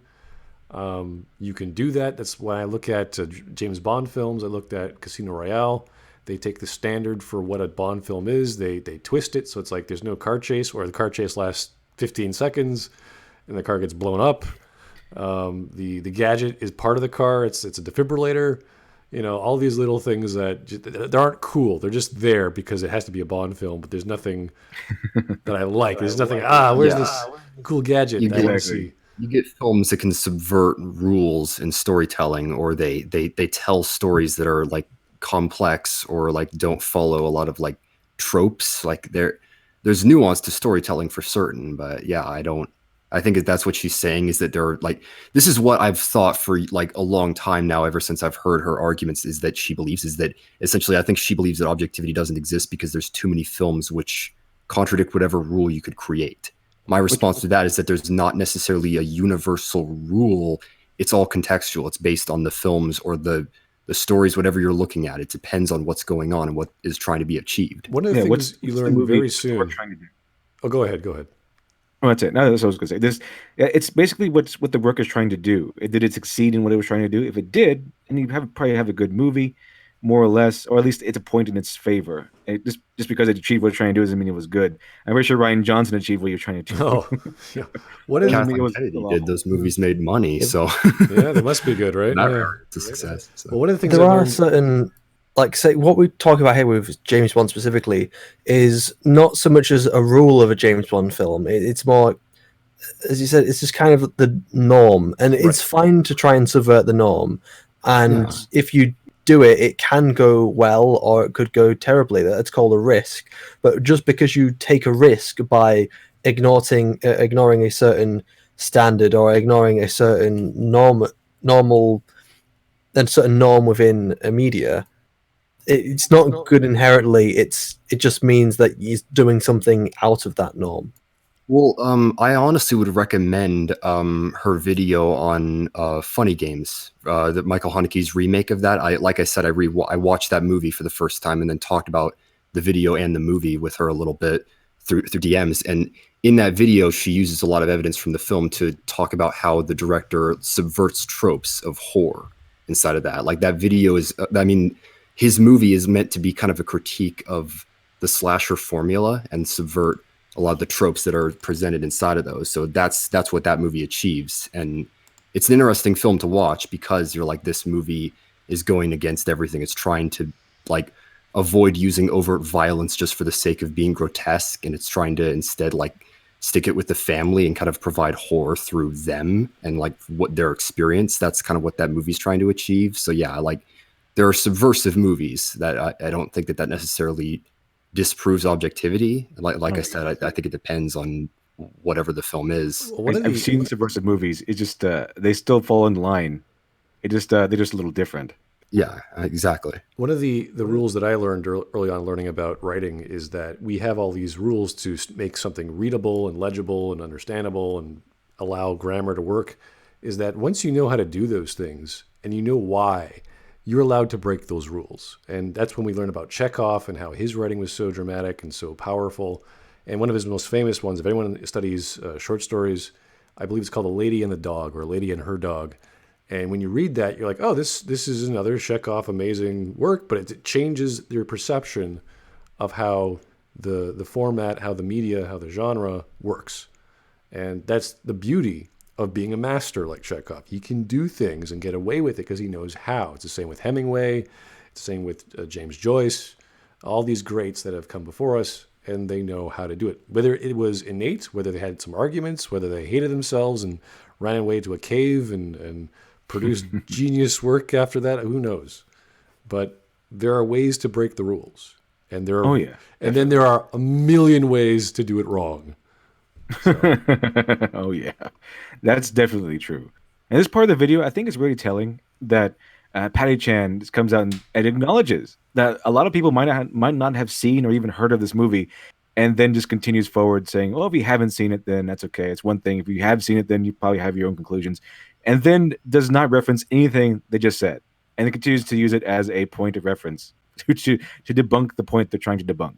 Yeah, I was about to say all you'd need is a clip from the movie that like demonstrates your point, and then just elaborate on like how it makes you feel certain things at the same time. You have a very refined talent. You have a very refined palate, Patty Chan. But stop being brilliant for 1 second and come down to our level. Just get in the mud with us for a little bit and explain your point. Okay, stop being brilliant. Try to be clear for a second. Here's a super chat from Mad Courier 6. Thank you, sir. Standalone movies have much different rules than movies that are part of a franchise or trilogy. And that's exactly true when I was referring to James Bond, whether you're referring to Star Wars or Harry Potter. You expect certain things within the genre, within the subgenre, and within the series to be adhered to. And as much as I am confused sometimes by Casino Royale, they fit the elements that are there are present for a reason, and they make sense, even though they're not. I'm disappointed by the car chase, or I'm disappointed by the gadget. It's still there. It matches. It hits the criteria, and then the story keeps going because it's about the story. It's not about the criteria. It's about telling a story well. Yeah. All right. If you just want to be incredibly shitty at art criticism, then I guess this argument doesn't really apply. Do what you like, not your mom. Yeah. Thanks, Patricia. Thank you. That's great. Is that a joke? No, it wasn't. It's coated with so much salt. There's no sugar, so it cannot be a joke. We just about suck. to say this.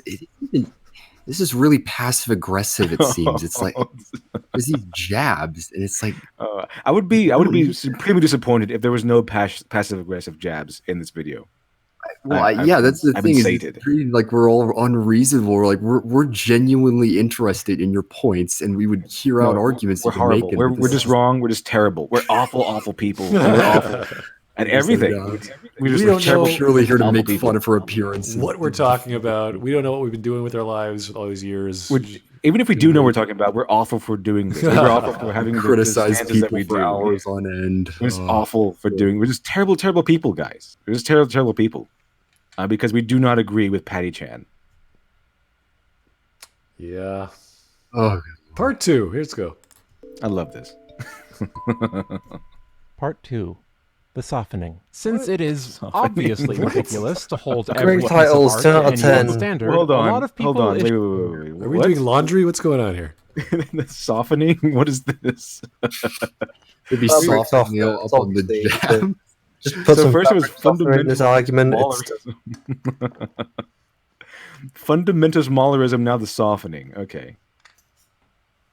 I like the Shineying better. I think that was more clever, but okay. Yeah. It's a great film, 10 out of 10. Would watch again. Yep. The Shining.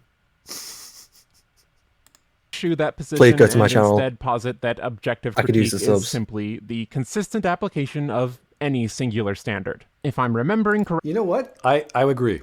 If you have a standard and you're objective about it, that's totally fine. We'll look at the point you're trying to make. If it's devoid of your emotion and opinion, that's an objective standard. And we evaluate that, we talk about it, we argue about it, say, hey, you know what? Your standard sucks, or it's incorrect because of XYZ. But if it's not, it's not. Well, I was gonna say I'd be fine with calling that normative rather than objective if the problem is just the word. What I disagree with is people will say that everyone has their own standards, therefore everything is subjective, which is not true. You can adhere to a standard and be consistent with it, because if you just everyone having their own standards, like Just Right contradicts whatever standard he might hold for quality inside of his videos. He's done that multiple times with his Game of Thrones videos and Star Wars videos. It's like you can adhere to your own standard and have criteria. It doesn't mean that everyone just has their own and everything is just nebulous. Yeah. It's like a romantic standard. You have to have setup and payoff for your protagonist and your antagonist. If it doesn't happen, then it's a bad romance. It's like, well, yeah, that's a pretty good recipe for getting drama at the end of the story. But if you don't get that, then it's not a romance. So what's the point of watching a romance if there's no payoff of a romantic endpoint? So I see nothing wrong with that. Yeah, I don't see anything wrong with that either. But let's continue with the softening. Correctly, Mahler has said he subscribes to this. Possibly. I'm going to try and find it in the editing stage. Well, we're talking about the term quality. That's an extremely, extremely nebulous term compared to various other terms. Qualification of the word quality in this scenario would be the degree to which a standard was achieved. Now, on first blush, this might seem like an admission that objective art criticism isn't objective at all. But again, I should reiterate that objectivity isn't always used to refer to immutable truth in common conversation. True. With this in mind, let's imagine that objective critique is the practice of determining the degree to which a piece of art meets a standard. I just have one question. What standard? Are some standards more relevant or appropriate than others? Yes. It's I all feel like I need- it's contextual. It's very contextual. It's not that she's saying this isn't universal, like objectivity isn't universal. She's asking what standard. It's more like what standards. There's no. It's not all under one umbrella. It's very nuanced. Yeah, we've talked about this on Chinese channel a lot in detail. If you guys want to go head over there eventually and have interviews with us specifically, we've gone into much detail on what objectivity is, how it relates to other standards, other criteria when there's conflict sometimes. I think I've answered one of those questions, I recall. So there's all sorts of fancy words we throw around that try to make light of this and make it more intelligent. But it's not a science. It's not a perfect science. This is all interpretation. And so long as you're adhering to points in a story that you could point to and say, look, this is what happens. This is not my opinion. And this is good or bad because we know what writing is, or we know how a scene is set up, or we know how lighting works, then great, there's your standard. And it's still objective, whether we like it or not.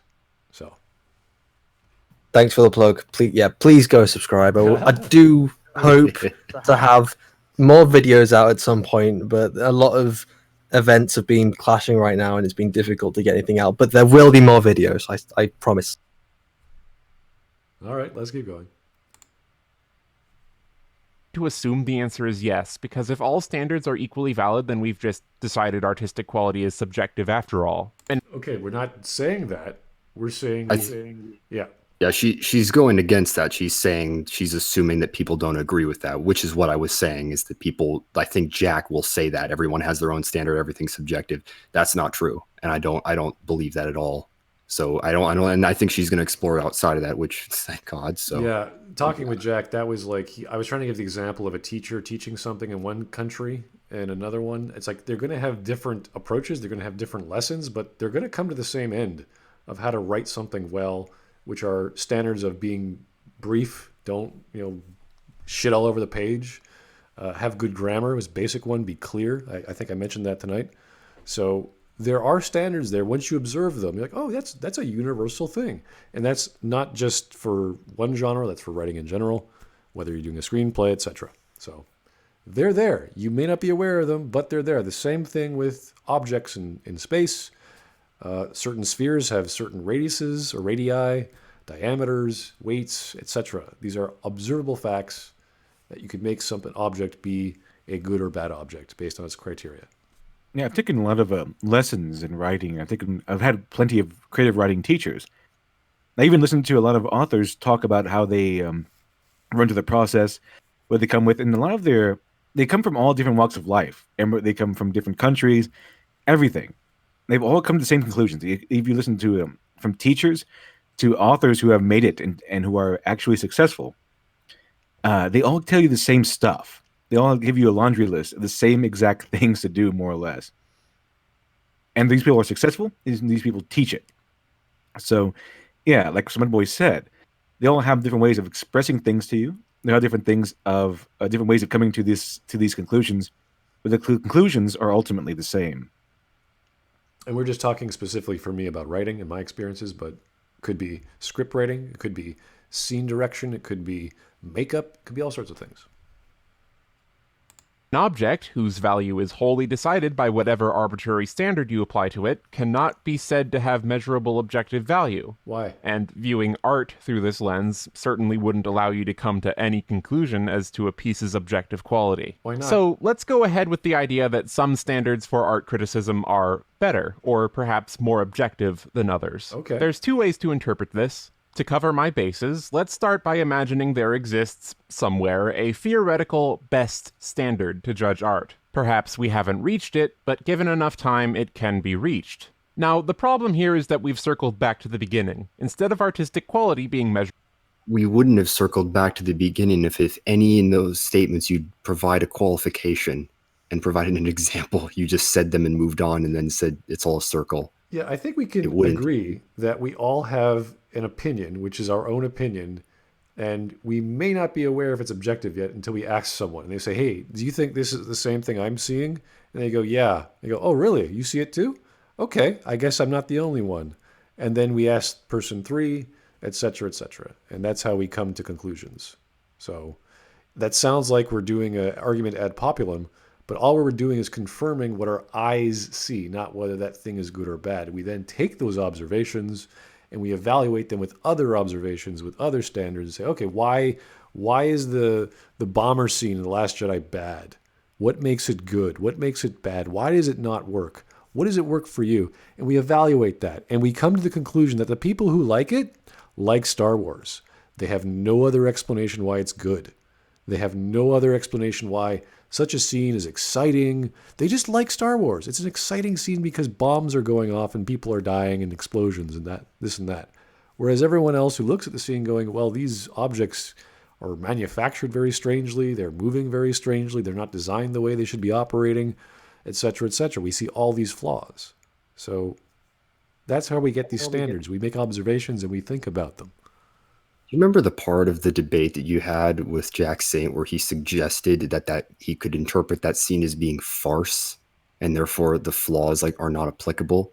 He did a few videos, not only that in the talk we had, but other ones as well. He says if you just change your perspective, can't you see a World War II as a comedy or something like that? You're like, yeah. Well, he said The Room can be interpreted as a comedy under a lens. Oh, really? I responded to that in my video, and it's this is the whole problem with the lens thing. It's just arbitrary. That's what standards, meaning everything is subjective, is like, which is why I know Jack believes that. Which is insane. It's not the case. Yeah, exactly. Because anything can be anything at that point. And it's it's not useful to discussions on film criticism. Why have a consistent anything if you can just close your eyes and say, right now I'm in exquisite pain when you're watching a sunset, or right now I'm in complete joy when you're watching a bunch of Chainsaw Massacre or whatever. Like, pick a movie and just change your opinion because you want it to be funny or sad. It's insanity. You are literally driving yourself crazy thinking of different things that aren't real or aren't in front of your face. I don't know. Maybe that's like some sort of new age technique of like thinking positively, but instead of thinking positively, you just think whatever you feel. And yes, The Last Jedi is a great movie because I said so. And everything is amazing. It's great. Look, the things are moving quickly. I like things that move quickly. Therefore, I'm happy. Happiness is good. This is a good movie. Like this nonsense of perception. More power to those people. But like I've said, man, it's not very useful when we're just talking about a film. It's like there's nothing you can do with that. Yeah. And argumentation isn't going to mean anything. And it's just frustrating to listen to. So. In the art, the standards by which we view the art have inherent measurable quality. At the theoretical point where we've found the best standard, we're back at square one. Just rewatch the last section. Let's take a more charitable interpretation. Perhaps, instead of a single theoretical standard, every piece of art has its own standard that is most appropriate. An objectively bad piece of art is one that can be observed to have failed in meeting its own standards. That's exactly what I would argue. Actually, this might be interesting.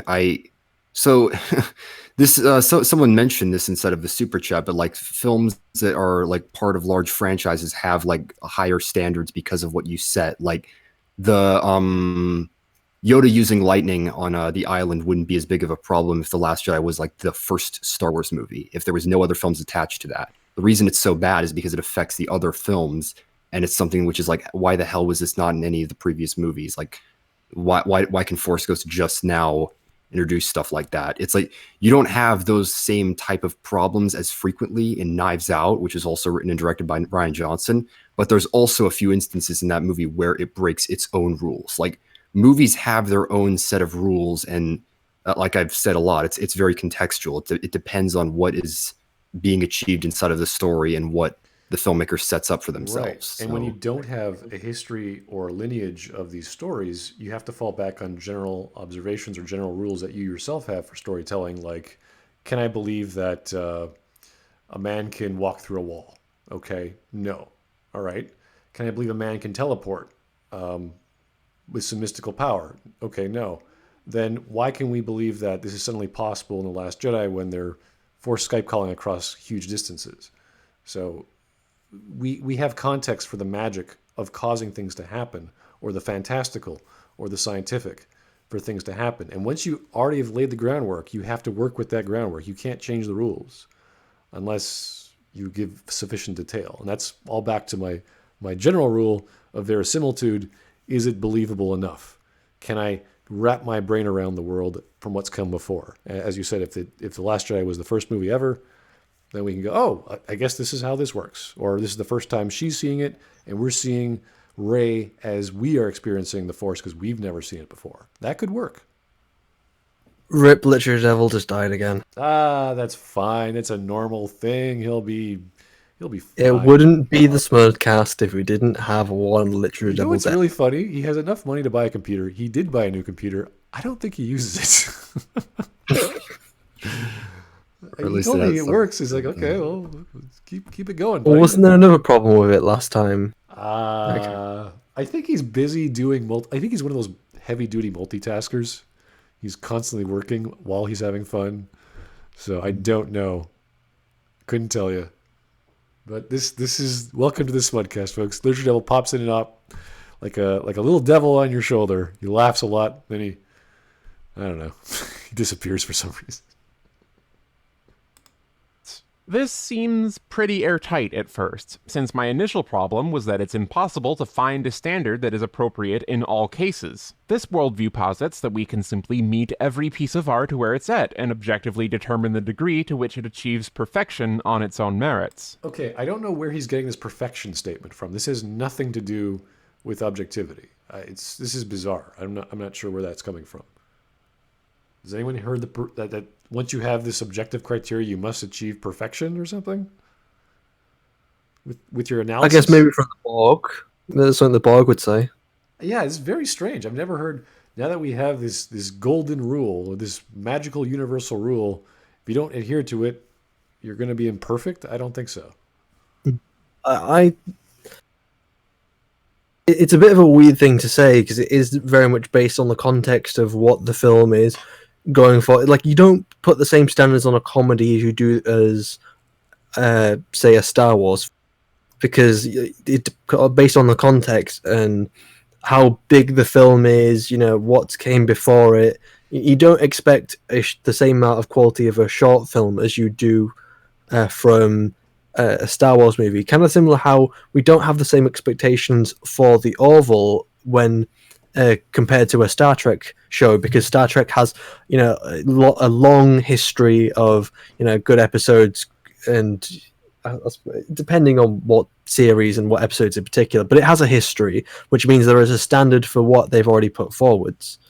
Other than that, the only global standards I can think of are, again, just the basics about plot holes and characters, which we've already talked about. Right, flaws. But Now, you're talking about comedy. I mean, that's a very contextual, time-sensitive style. So Yes. that's why it felt out of place in The Last Jedi with the mama joke, because it's just a bizarre thing to say. It sounds as if they're on the phone. Like, jokes can age as well. So if it's something, a comedy is based in this specific age, say a comedy from, I don't know, 2017, there might be Trump jokes, and then in 20 years' time, no one's going to know who the hell Trump was. So these jokes that they're saying are. Same with style, like hairstyle in the first Star Wars movie in the 70s, like Luke's hair, that sort of thing. Like these sort of Standards things. change over time as well. Yeah. Yeah, they change. It doesn't necessarily mean flaws, but yeah, things affect over time based on that. Like that's a criticism of mine with Knives Out, is the a lot of the dialogue I feel will age. Like they use the term weak sauce a lot in one scene. I'm just like, that's probably not going to be as relevant over time. But who knows? That's a problem I noticed with Ryan Johnson's Brick. Well, he was going for the noir style of dialogue. A lot of that dialogue is almost incomprehensible. Yeah, it's a very like convoluted film. Like I rewatched it recently. I still love it, and I think it makes sense. But it's very strange, and it's purposeful that way, where it's supposed to be written like a gumshoe detective story. But it's a weird film to try to connect to because of how strange it is, and like in terms of its world building. But yeah. Except, we still have the same problem. We don't know what standard to use. In fact, the problem has been split into a billion tiny... You just said it. You said a second ago you use standards contextually, right? I thought that's what you just said. You want to go back? Sure, let's go back.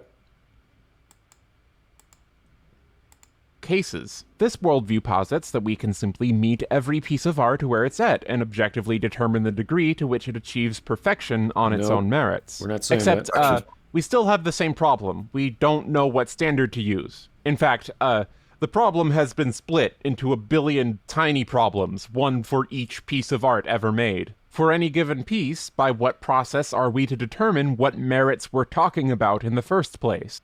This is all based on this is all based on the idea that it's one standard. We never said that, and that's not. There's no universal one single standard.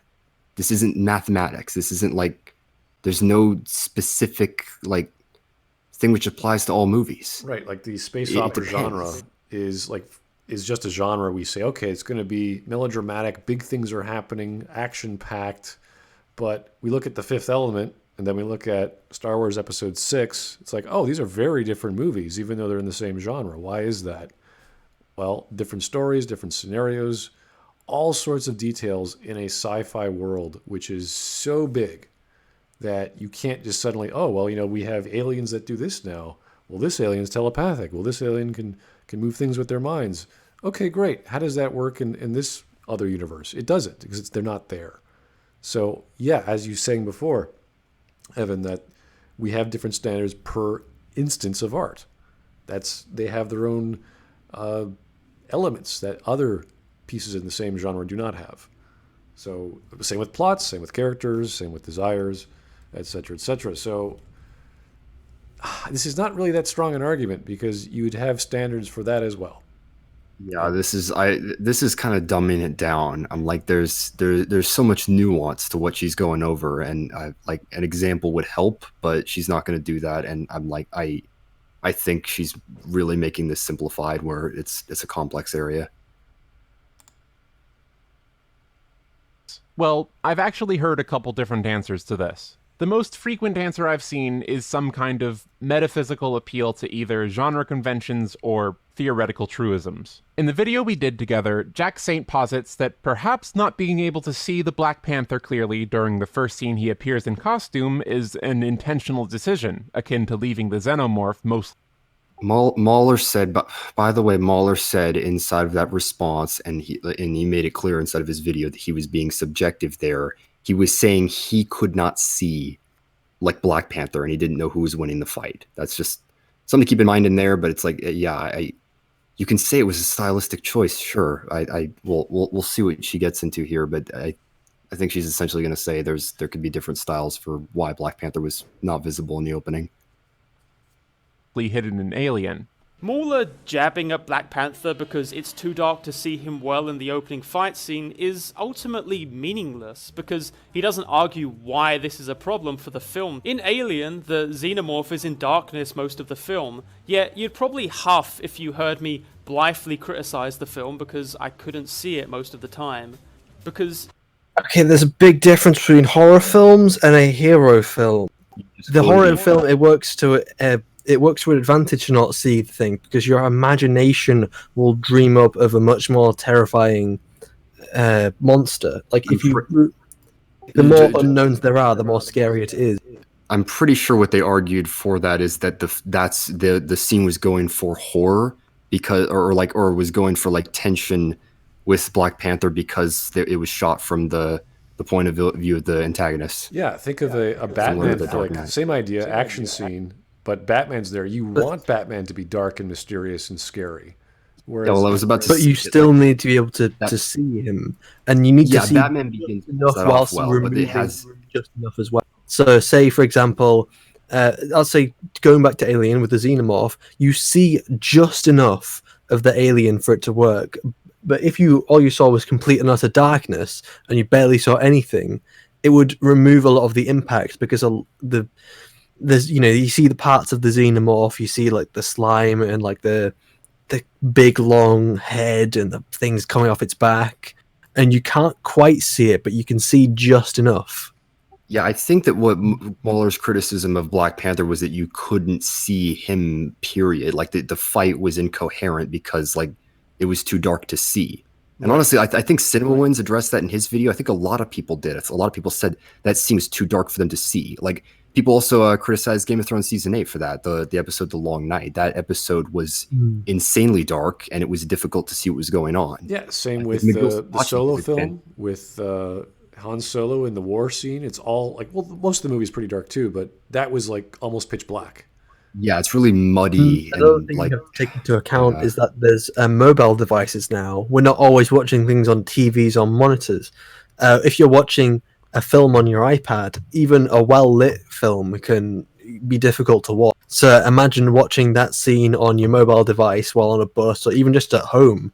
It's going to be very difficult. Yeah, and they're taking this completely out of context of what's going on, what the genre is, what's the nature of the movie, like all these things. Like the standards for a horror film based in the 80s are going to be different for the standards that we base for a superhero film that's made in, was it 2018 or 2019? Yeah, and of course, the nature of the superhero film, Black Panther is in black in a fight scene.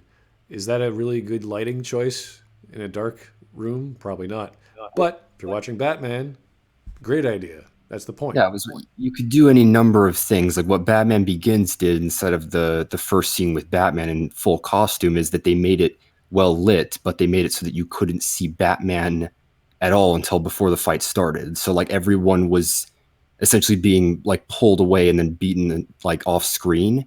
And everyone, like all the people who are the goons are like, what's going on? And then they're running around. You can't see what's going on. And then it isn't until like he reveals himself and says, I'm Batman to Falcone that like you get the full reveal. It's like that's how you build tension in a scene. You could have done something like that in Black Panther. Maybe you could have had like the muzzle flashes of like the rifles, like lighting it just enough so you could see. But it's like the scene itself is really dark. And yeah, just got a super chat from Mr. Joseph Kerwin. Thank you, sir. A lot of people say representational art should depict things as they're seen, but I don't know what standard to use. Well, okay.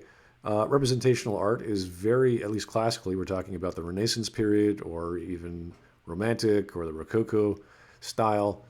Basically, do it as close as you can to a picture. Now, there is some styles like Rococo which romanticize things like certain dresses.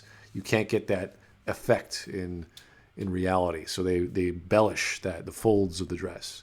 Or the swing is a very famous one. So there's this girl on a swing and there's all these things flying in the air. It's like, yeah, this obviously romanticized, but still representational art.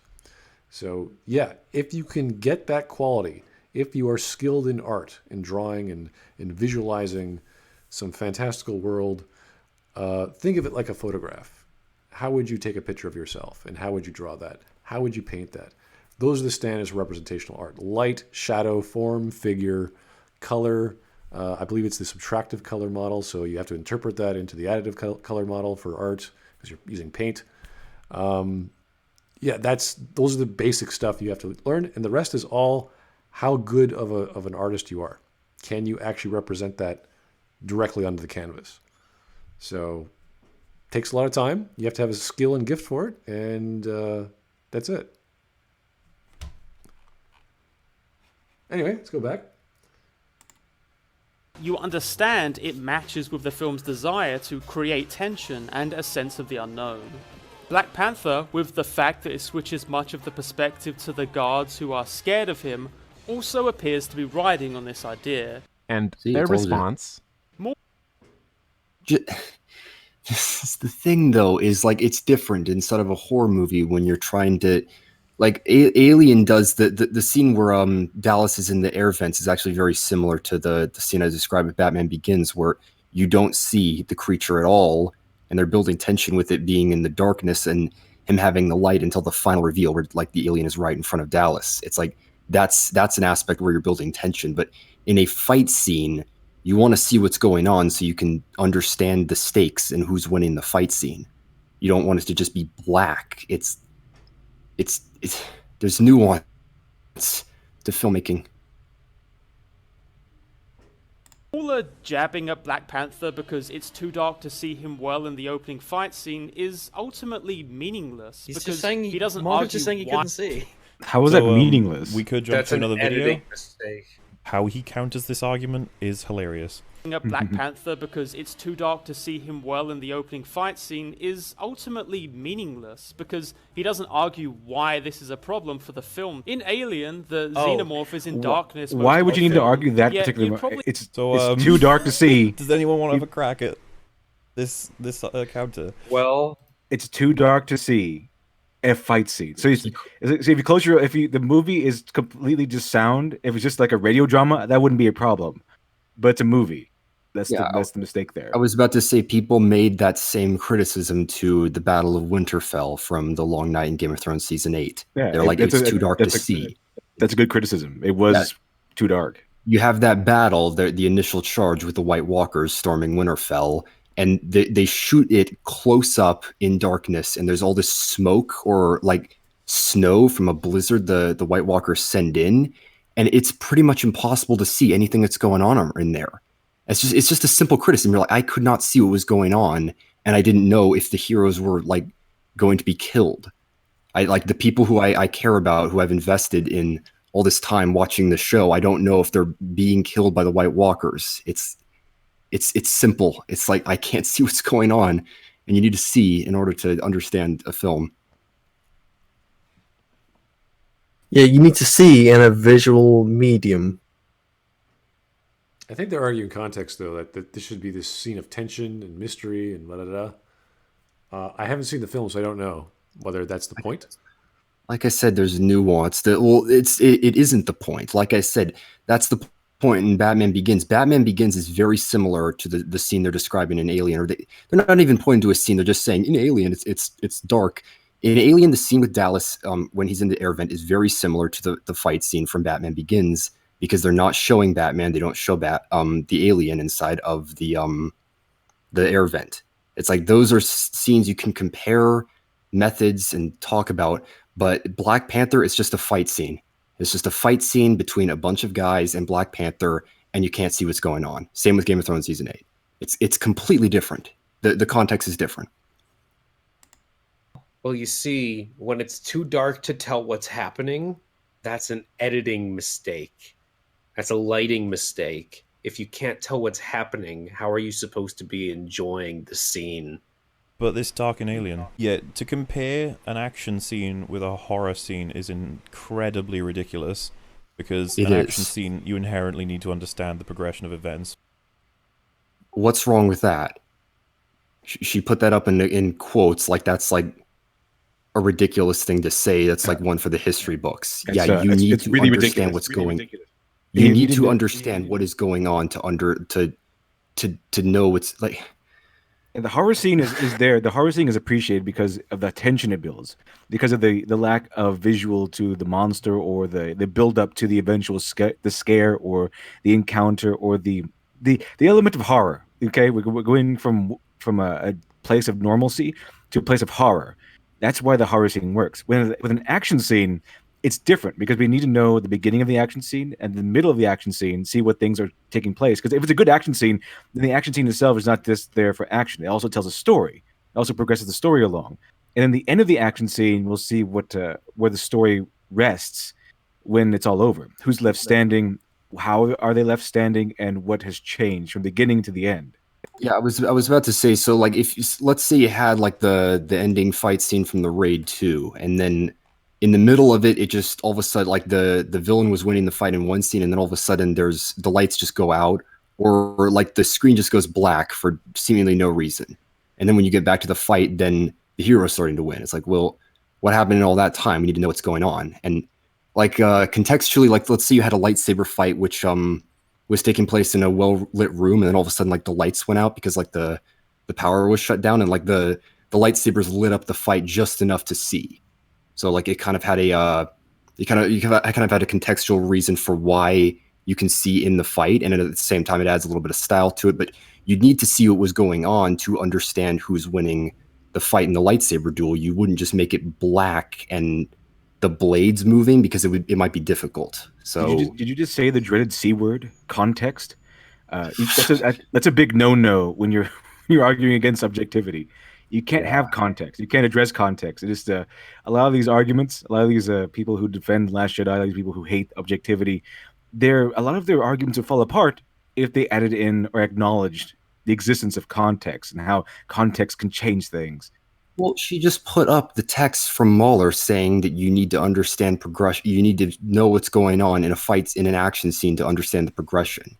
Yeah, like, that's like ridiculous. Yes, you do. I don't see you why need to understand that. And yes, there's completely different context from a horse scene to an action scene. They're completely different. All you need to know is the beginning of a book and the last part of a book. You don't even know what's in between. You don't even see that. No middle. Who cares about middle?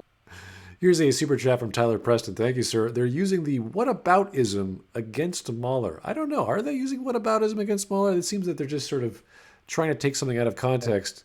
And No, that's not a whataboutism. That's like a whataboutism is like when someone raises a criticism and you say, well, what about in this movie? Like if people do that with Snoke all the time. They say Snoke doesn't have a backstory, and they do that all the time in the Last Jedi defenses. However, the Palpatine, as I've said before, the Palpatine thing doesn't work because Palpatine did have a backstory. It was in his fucking name, and there was nothing to contradict his existence. Yeah, what they're trying to do here with these examples is to prove a point. Like Mahler was saying, he couldn't see what was going on inside of the fight scene in Black Panther, and they're like, well, in Alien you can't see, and they're saying this is for the sake of building tension. But like what I would argue, and what I'm sure Mahler would argue, is that the context is very different, and like you need to know what's going on in a fight to understand the stakes that are involved. Whereas like you can build tension with an alien because it's different. It's a horse scene. Yeah.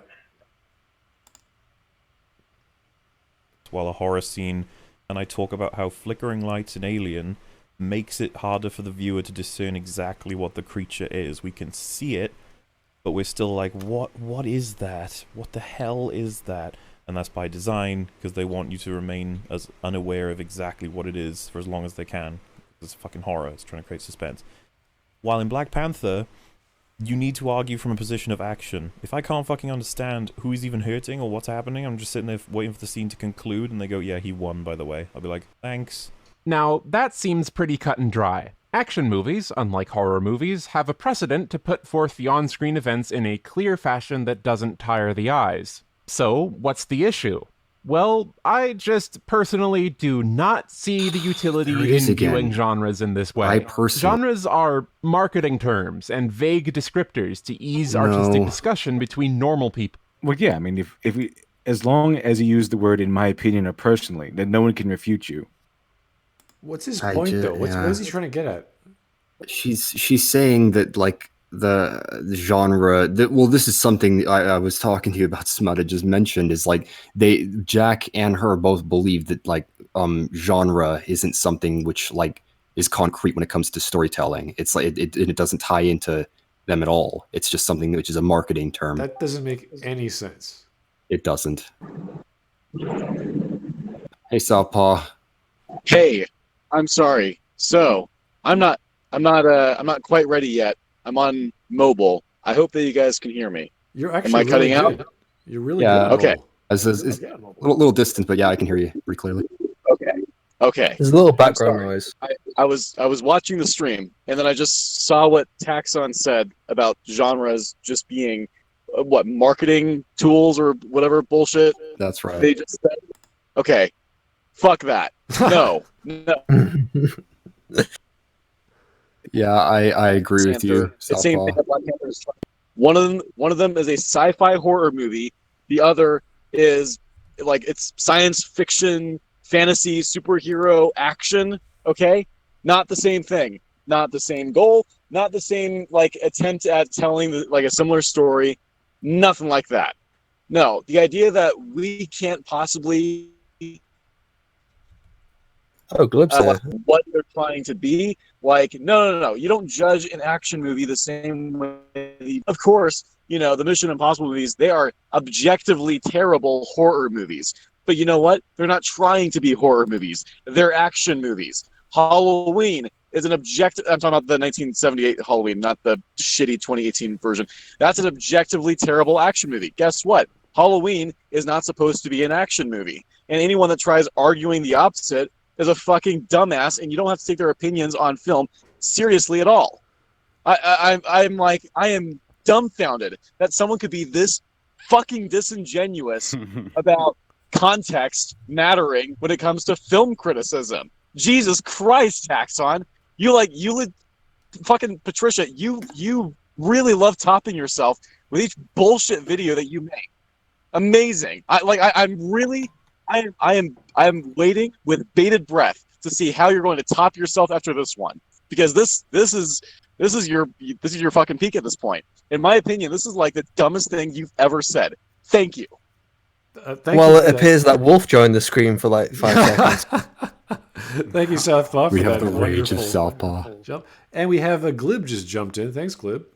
Hey, how am I coming through? You're a bit soft. I can crank you up. Fine. Oh, all right. Give me a second. How about now? Oh, you're beautiful. Thank you. That sir. sounds better. All right, perfect. Yeah, I'm good. How are you guys doing? This is a very funny video I've been watching. Oh, it's A blessed wolf paw.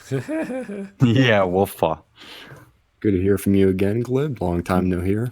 Yeah, Evan and I did something earlier, so I think he's going to make that. And I've been watching all you guys' stuff, so good and hanging out. Perfect time, too. We are not even halfway through. Shall we just continue, or do you have anything to say? Yeah, let's press on. I'm good, yeah. I'm enjoying it. All right. I think our point was context matters, and I think we can probably leave it at that. Yeah, you Glib, guys I are think nailing through it. a certain lens, this could be considered a comedy. Glib, do you have the link to the watch together? Yeah, I'm in it. I'm ready. Great. Here we go. They are in robust categories, and trying to analyze them as such reveals holes basically instantly. Like, is Dune a science fiction novel? Yes. There's probably a flame war in this video's comment section now that I've raised that question. Is No Country for Old Men an action movie? Probably. Not really. That is until it starts killing off major characters off screen, making the plotline actively more difficult to follow. If you can't tell what's happening. Wait, what? What? Hold on. It's It's going to be fantastic. A fantastic point, isn't it? No Country for Old Men is essentially a neo-noir Western movie, more or less. It's a Western that takes place in the 80s. There's action in it, but it's essentially, I'd call it a thriller, probably. It's a movie that's about. It's not an action movie. It's a thriller. Can I propose something? I would say that mixing genres in this era is really important because we've all seen the genre films, almost every way that you can do them. So if you have a movie that is mostly a thriller movie and then has an action sequence in it, it doesn't have to be an action movie. So I think that this point that he's making on a bigger scale than just the dichotomy that he's introducing is invalid because we are looking for something that is within the genres, but is a mixture based on whatever the story is telling us. So in No Country for Old Men, it's not necessarily an action movie, but it has action scenes that are good for an action movie. So I think it's funny that he's missing the point that these things are all good. Like, if it doesn't matter which side the audience thinks it's on based on their genre, what matters is that the movies are good at those elements of those genres. Just got a super chat from Joseph Kerwin there. Thank you, sir. If movie genres don't exist, do music genres? Now, that's very telling that we have different media that have certain styles of performance, whether it's a movie, whether it's a piece of music. I would argue, yes, there are all kinds of variations and flavors and subgenres, especially in music, which are very easy to distinguish. And I think her stance, I think she said it, is that like genres are marketing labels, more or less. Like they don't tie into stories, which I would disagree vehemently on. Yeah. Don't you think that that's just like trying to impose the corporate aspect of it, the commercial aspect of it on the art? You could, but I'd say that's a reductio ad absurdum argument, just to say, well, it's all just money. You're like, no. Yeah, totally. Yeah, people artists will set out to do something inside of their art. Like there's certain categories that you place them into. It's not necessarily tying them down, and it's not like I don't think that that's a label to put onto something. Like I think that someone who wants to make like a film, like the Bourne Identity, I'm sure that the artist set out to make an action movie. I don't think that's just something that was arbitrarily placed on as a label. It's like the Bourne Identity is an action movie based on like what is being achieved, how the film is structured. It's But let me ask a tangent based on that, because that's a good point. Is like what I was referencing earlier. If we put a value argument or an assignment of values on these genres, or just the elements in them, and we can judge how well we're achieving them, we've created a standard set based on what we know of each genre. If a movie introduces a paradigm where we have to combine these, why are we reducing how well the movie is handling these things into genre, and trying to have an argument about it? That doesn't it seem like Patricia is forwarding like a middle school argument, and it's like the art house version of who would win in a fight between Hulk and Superman. It's like this side versus this side, but yeah, it's not appraising the elements that are actually there. Yeah, like genre, I don't think usually is going to tie into quality. It's just going to be an easy way to categorize like certain aspects that are inside of a film, but they're not necessarily going to be the things that determine its quality. You can call No Country for Old Men a Western, or you could call it a thriller. You could call it any number of things, but that's not why the film is good or bad. Well, what does it do to call it a genre? Does because you categorize something as a Western, let's say, now we're comparing it to all the other Westerns just because we put it in that box with them? Is that the point? Or is it to have a definitive label on something so that you know where it lies in cinematic history? What do you think his point is in bringing this up? I tend to see it as, let's say you have a new restaurant and they say like, was it Tex-Mex or Neo-American or something like that? It's like, okay, I expect certain things from a style of restaurant, which is Mexican or this, but the artist the chef is he's Jamaican and Italian, so he's going to have his own spin on things. So we expect something new and different, but we're still adhering to what we know.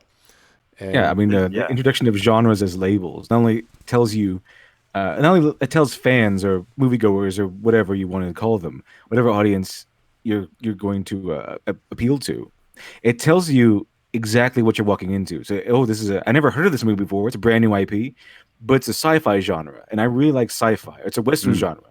I really like Westerns. On the other hand, it also tells the writer what kind of audience they're going to be appealing to, because one of the number one rules for a person creating something creative that has a genre that would appeal to a genre that probably tells a story is you have to know what audience you're writing for, especially if you want that work to sell, or if you want people to read it. You have to know what kind of audience you're writing for, and genre is a really big help. Am I writing for a sci-fi genre or a fantasy genre? Fans of those genres, because then you can go into the research, you can see what kind of things fantasy fans or sci-fi fans will be expecting from your story, and you can play around with those tools, and those tools are called tropes. And that it helps on both sides of the aisle, writers, creators, and audience members. So that was really a good point, and I don't want to add any further than I have to or whatever, but I think that there's an excellent macro thing that's happening here, which is, let's say that our side of the argument at this point, I think after so many years or months or however it's been, it's no longer really about objective and subjective. It's more about trying to explain the principles of something. We're on like the educational side of trying to explain how layers of a story, like there are layers to storytelling. You have different elements that have different they have different definitions, and then if you understand all of these elements and you bring them together and you understand how to put them into a process that is the writing process, a general process that you adapt for yourself, then you can proceed to actually create the art that you admire in the first place. So I feel like what we're doing here is we're trying to bridge people that come in and they may not have that much information about storytelling or film or philosophy around it, literature, all of these elements. And by the end of it, we're hoping to arm them with the tools and the techniques so that they can go out and do it for themselves. Whereas whenever I listen to someone like Jack or Patricia, I'm left wondering what lesson I learned. What new discovery did I find? What new perspective did I glean from their diatribe? And you just reminded me of that. Literature Devil. I can't say what we've learned. I can't say it's an exercise in trying to figure out what they're saying. That's the best we can get from this, because we know that their opinions are not going to change. They're not going to have some revelation from Mahler or myself or Literature Devil saying, oh, that's what objective criticism, that's all it is? Oh, because that's all we're really saying half the time. It's just a series of observations that we know have standards, and we don't know the exact written in the clouds rules for all this. However, I would say the problem is that it's already been turned into a camp of, or at least for them, us versus them. So automatically, they're going to be on the offensive as soon as any argument is put forwards, and they might not give it the chance that they need to be able to take it in. We're not downplaying the subjective lens whatsoever. We're just saying that's one of many tools. But we start with objectivity, and we say, "Aha! You see, this makes me scared. That could just be because I hate cats, or maybe the cat looks really scary in that movie because they gave him horns or whatever." But we have this dialogue to say, well, what makes this thing react to me? Why does horror work this way and doesn't work that same way in a Chucky movie or something like that? So we have to have these conversations to understand what is quality, what is a B movie, for example, and comparing that to an actual really good horror movie like Alien, and why the 70s weren't so great for film and why they were, if you want to talk about film. So with Taxxon and when Saint, it's interpretive. Everything's interpretive. You can put any lens you like, and they just never use the objective lens, apparently. I was just going to say that I think that everybody comes in with their subjective perspective, and then as they learn more objective information, then they may adjust or have their perspective forcefully adjusted. I know that being behind the scenes of a lot of sets has ruined a lot of movies that I think other people forgive for cinema sins, the effects edition that go on in my brain when I'm watching a movie. But I think that we need that objectivity so that we can communicate with each other our subjective perspectives, so that if you have a word that you can use that's the objective definition, let's say, I know that technically it's not objective because it's a word or whatever, but if we have a word that is functionally a word that describes something that unifies our understanding, then we can communicate what we're talking about. If it's all subjective and interpretive, I feel like it's really difficult to be able to understand someone's perspective. Yeah, that's the problem with Taxxon, is we want them to come on, but we're not going to agree on the groundwork to have a conversation. So we don't mind it, but there's going to be no point to it. And that's kind of what I was experiencing when I talked to Jack for 5 hours and banging your head against the wall. By the way, I've switched over to my laptop, and I don't know how I'm sounding. Just let me know if I'm sounding bad, and I can just switch back to mobile, and I'll try to figure something out where I'm able to watch the watch together as well as be a part of the call. You're pretty good. Yeah, sound good to me. You could turn it up just a little bit. I was about to say a little bit quiet, maybe, but you sound clear. Yeah, exactly. Okay. All right. I think we can keep going. Yes, Let's sir. Press on. Yeah. How are you supposed to be enjoying the scene? According to Wolf, does that make it a worse action movie? I'd have to disagree strongly with that, but I'm just one girl. Is funny game... Well, just ignore wait, go back. I'm pretty sure that in context, what she was saying was No Country for Old Men. The film ends where characters are killed off screen, and then does that make it a worse action movie? Which I'm like, I don't even know what her point is. It's a horror movie. Like, it looks like one, it feels like one, but it kind of sucks if you analyze it as one. The narrative focuses. Genres are a cloud of various conventions and tropes shared across a large number of works, but not every action movie will contain all the traps needed. The narrative focus of No Country for Old Men is not action.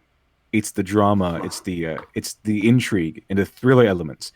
You don't go to No Country for Old Men expecting a bunch of like bodies and shootouts and stuff. You go over there for the up tension and the elements that are within the things of action movies. The problem here is that I think Wolf was referring to Black Panther in that context, wasn't he?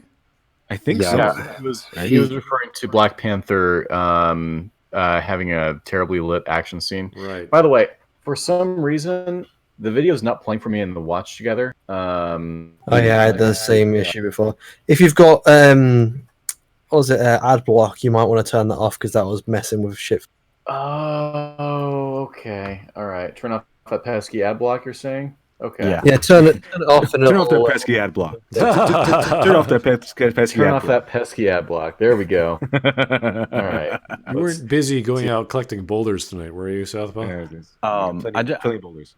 I wanted to add something about funny games. I think I had 2 points, but it's really just one, which is he keeps mentioning funny games. It seems to be his favorite movie. He loves something about it. I don't know what it is, but when he was discussing genre and he said, oh, if you look at it like the genre, then something, like you're not looking at it right or whatever.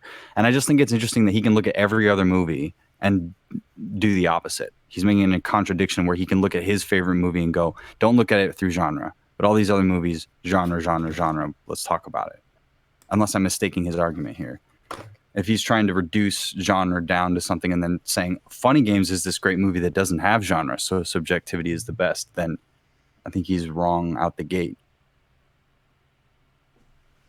Not quite sure. She. I'm sorry. I'm sorry. I'm always mess up people's pronouns. Don't worry about it. Your brain is one thing, your ears are another. So when I hear a guy, I think that's a guy. Oh yeah, wait, it's Patricia, not Eric. So you gotta. I'll take that hit. If somebody wants to say like I'm sexist or whatever, I'll just like whatever. I'm sorry. I didn't. It would be that's probably going to do that. I was introduced to Eric Taxxon, and then there was a change. Yeah, same here. I'm not used to it. There was this other person that I tried really hard to make sure I always kept saying the right pronoun for, because it's really fucking difficult. It's almost like it's just there to annoy me. Like, oh, now I have to relearn this. Welcome to Canada, I try to respect the pronouns just to avoid the giving them bait, giving them ammunition, I guess. That's all it boils down to is you have lost the right to call them anything else. For me, it's just that I'm trying to be I don't want to be disrespectful. I'm trying to respect this person as much as possible, because we're not out to attack them. We're out to try and talk about and discuss their argument. Right. I put Eric and Patricia in my. I wanted to cover all my bases, so I put Eric and Patricia on Twitter because I know them as Eric and they are now Patricia. Until I have a conversation with them. I just don't understand why you would name yourself Patricia. That is so difficult for me to say. So my brain just defaults to the easier word. Let's call her Patty Chan. That's why I was thinking about Patty, but here's the thing. Patty Chan. I got to be honest. Taxxon is such a cool name. It's like sci-fi almost. She could have gone very sci-fi with it, and I would have enjoyed that. But I respect the name. I just constantly forget. Andromeda Taxxon. Andromeda, yeah. Come on. Something with an X. Yeah. We don't blame Muglib. Hopefully they won't, but who knows? You never know with that. Any appeal to convention can only look backwards at that. Sorry. Keep going. It's all right. Oh, no, I accidentally hit play. Okay, we're going to keep going then. Incomprehensible cloud.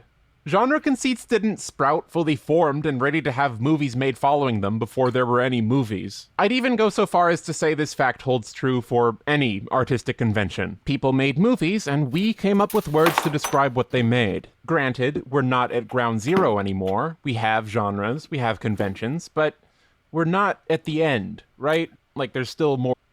What point is she building? Yeah. I've been asking this for the last 5 minutes, but this is just words. Yep. Citation needed. Just provide an example and try to prove your points. Don't just go off on these statements and say these massive tangents. Like, try to prove something or provide an example. Or stuff to figure out. Any critique that relies on treating the trappings of a genre, or even the baseline assumptions of a field of theory, as axiomatic will inherently be short-serving the piece at hand. For every piece of art that isn't a carbon copy of something else, there must be at least a nugget of something new in the analysis, or else by default we'd be stuck with the same terms and conditions we invented at the medium's inception. And as I have chosen to argue from a position of practicality, This isn't ideal. All right, okay, so first off, instead of looking back... Axiomatic means it's self-evident. If I see something in the future, it's a sci-fi movie, okay? I don't have to think about it. That is what self-evident or axiomatic refers to. So if he wants to invent a subgenre or a new genre, hey, go crazy. But till then, we're going to fall back on what we know. I see nothing wrong with that. I had a conversation with Epizestro on Mahler's Discord the other day, and it was a debate about hard magic versus science fiction. At what point is something magic and what point is it science fiction?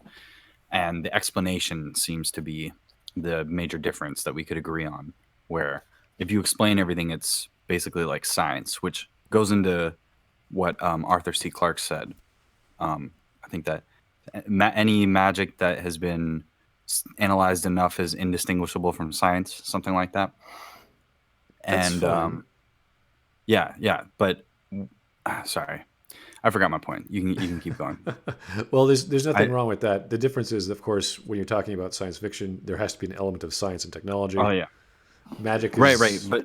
But the point is that when you say science fiction, you're extrapolating based on the biggest identifiers, so technology and time, and that's all that really matters. Yes. The semantics of the word doesn't matter. That was what I was trying to get to. Exactly. Sorry.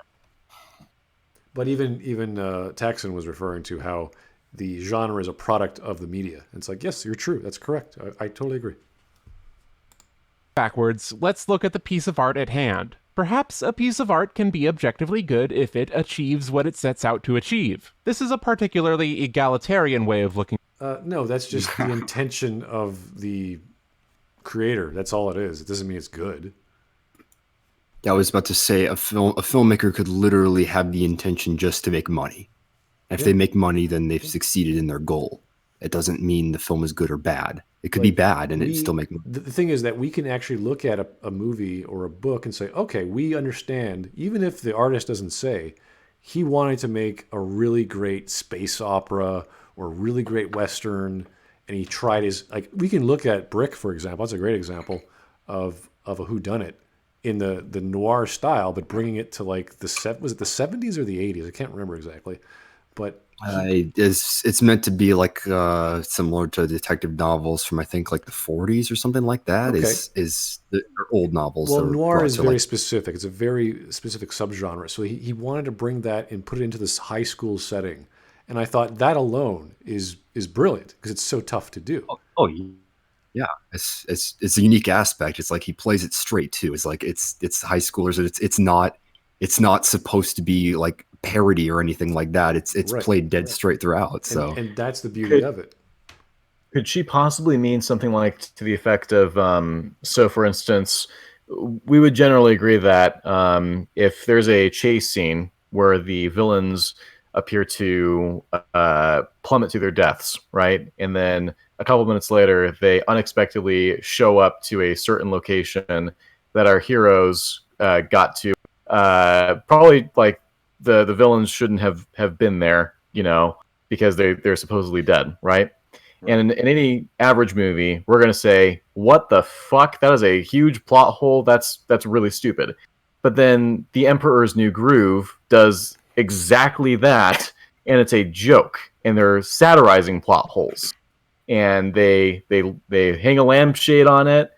The characters acknowledge it. It's funny. And then we get a climax that probably wouldn't have happened if it weren't for that plot hole. So I would argue that the plot hole in Emperor's New Groove, because it was intentional and it was done like for satirical purposes, I give that a lot more leeway than if it happened in a more serious film, where the villains just unexpectedly show up to try to foil our hero. I'm wondering if this is what Patricia is trying to say, regarding artistic intent. It could be. Well, this is actually one of the points that she brings up in her video on funny games, and like I said, I shared DMs with her, and I watched the movie in preparation of that. And that movie is also similar to The Emperor's New Groove, in that it has a self-aware narrator, and throughout the entire film, the character is breaking the fourth wall, and they're aware that they're in a movie. And there is a scene like that in the third act where, like, essentially the filmmaker cheats, but it makes sense in context because the entire film has been like that, and it builds to something like that. So perhaps you'd agree, perhaps not. I'm not quite sure. I tend to see it more as I was referring before about having the piece itself speak for its intent, not the creator literally saying, I wanted to do X. And I could see that with the Mass Effect series from BioWare. We know what it's trying to do in the first game, and then it just loses its way as the other two games pop up. And well, before, I'm sorry, go ahead, Smudge. Yeah, so it's the message should speak for itself. The intention of the media, of the work itself, should say what it is trying to do, and then we can evaluate, oh, this is what you're trying to achieve at the ending, and then we see the downfall of storytelling and the plot lines and all the choices you made amount to nothing, which is not the point of what we're sold on from all the marketing material, from all the even the developer talk after the first game, et cetera, et cetera. Well, is he questioning something? Because I know he's going to go into objectively good, but is he questioning if we should be shooting for that? Because I think the whole point of this exercise that we're doing here is we're trying to obtain objectively good.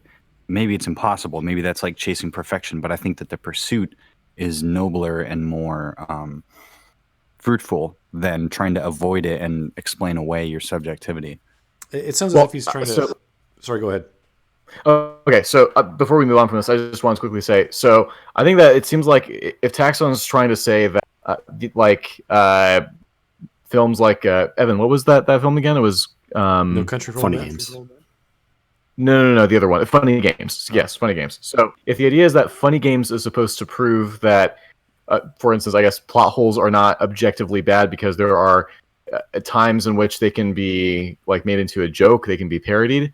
It's like they're trying to say that the exception proves the rule, but I don't think that any of us like tried to say that like there is absolutely no context in which a plot hole could be good for a movie in terms of like telling an effective joke, I guess.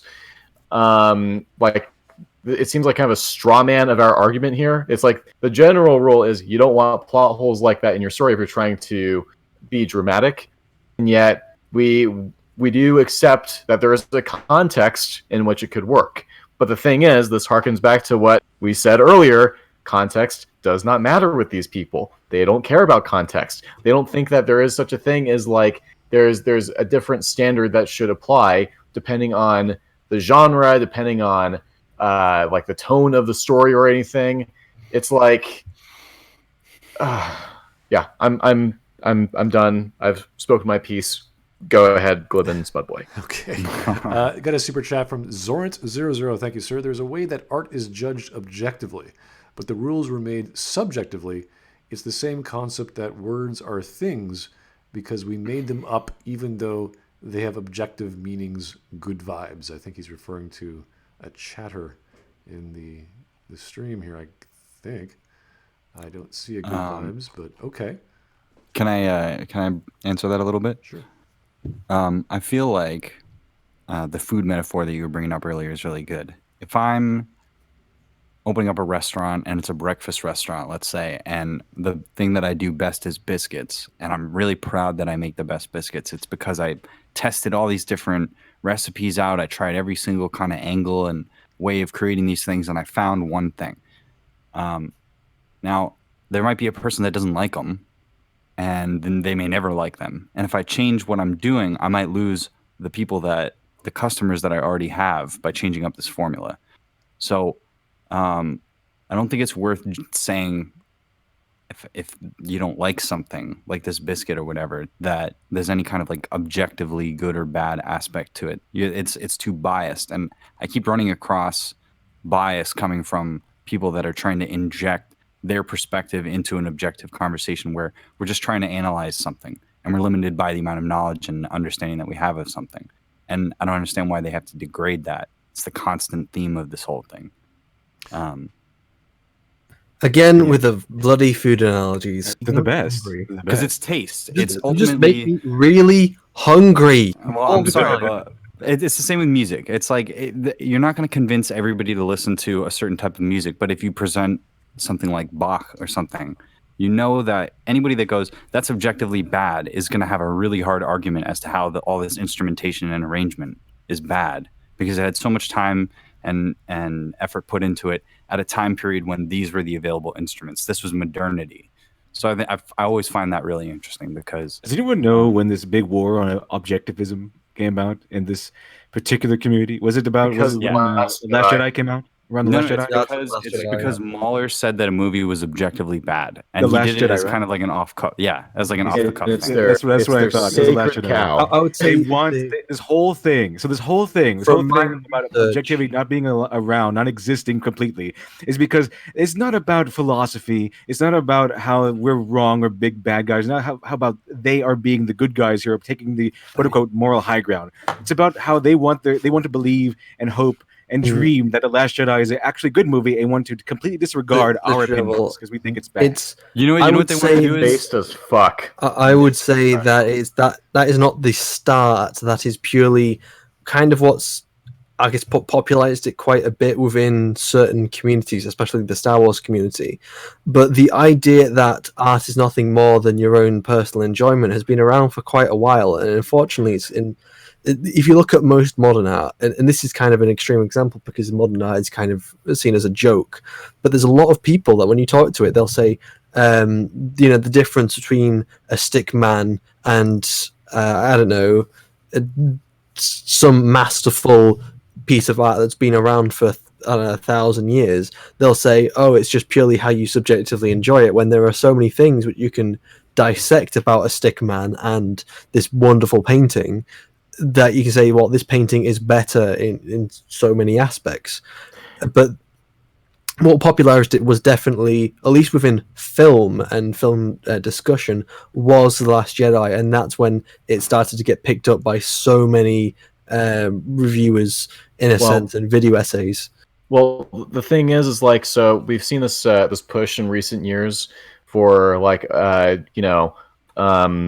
more diverse, more heavily left-leaning stories to be made and everything.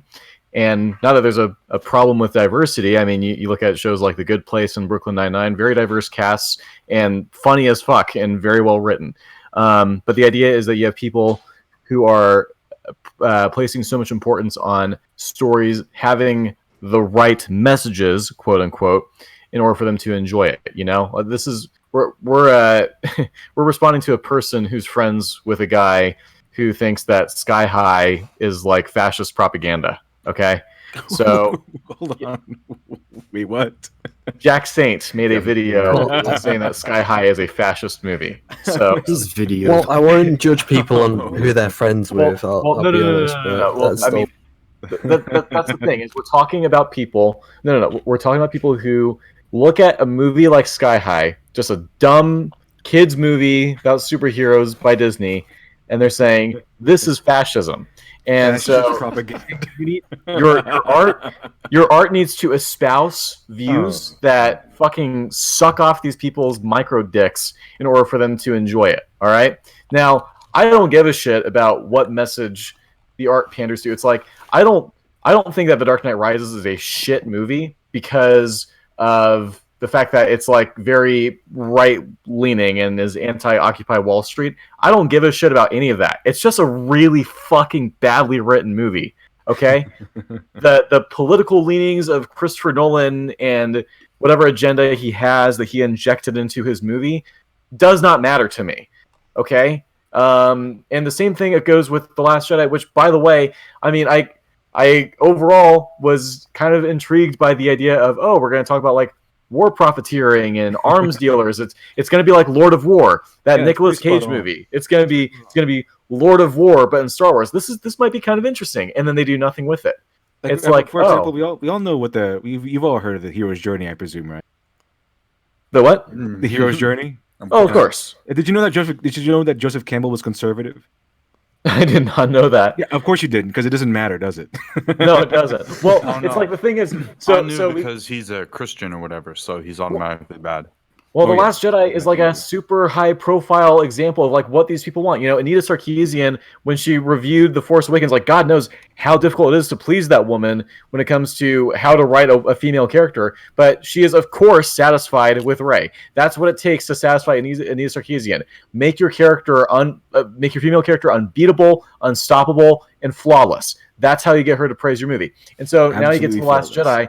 You get to The Last Jedi, which doubles down on that and has this whole subplot about how Poe is a horrible person because he refuses to listen to his incompetent female commander who he should just listen to because she is a whammon. Okay, you get a movie like that, and it's like these people's sacred cow. This is exactly what they've been wanting to see in movies. You have to listen to women and believe women no matter what. You finally have a movie that's very high profile and it's making over $1 billion at the box office right now. They have to defend it. They have to defend it, even though it's absolutely shit written.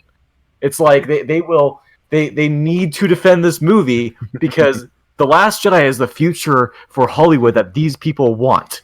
Yeah, because the last Jedi has two. We've covered a lot of defenses of the Last Jedi on this channel, on the Smudcast alone, and it boils down to two reasons, as far as I've seen, why they defend so hard. One is because they really want Rey and Kylo to get together, as the Reylos. On the other hand, the other defense, or the other reason at the very least, is that it makes them feel smart. They always point to how it has like anti-capitalist messages and how it speaks out against this or that. It makes them feel smart. And that's why they defend it so quickly. Empirically speaking, those are the two major reasons why they defend this movie, as far as I've seen. Yeah, the toxic masculinity and the capitalism is bad messages. That's what they're going for. Let me add something to this because it's something I noticed when I was making my Patrick video, which is that I think what they're trying to do is they're trying to take you know how there's a political Overton window?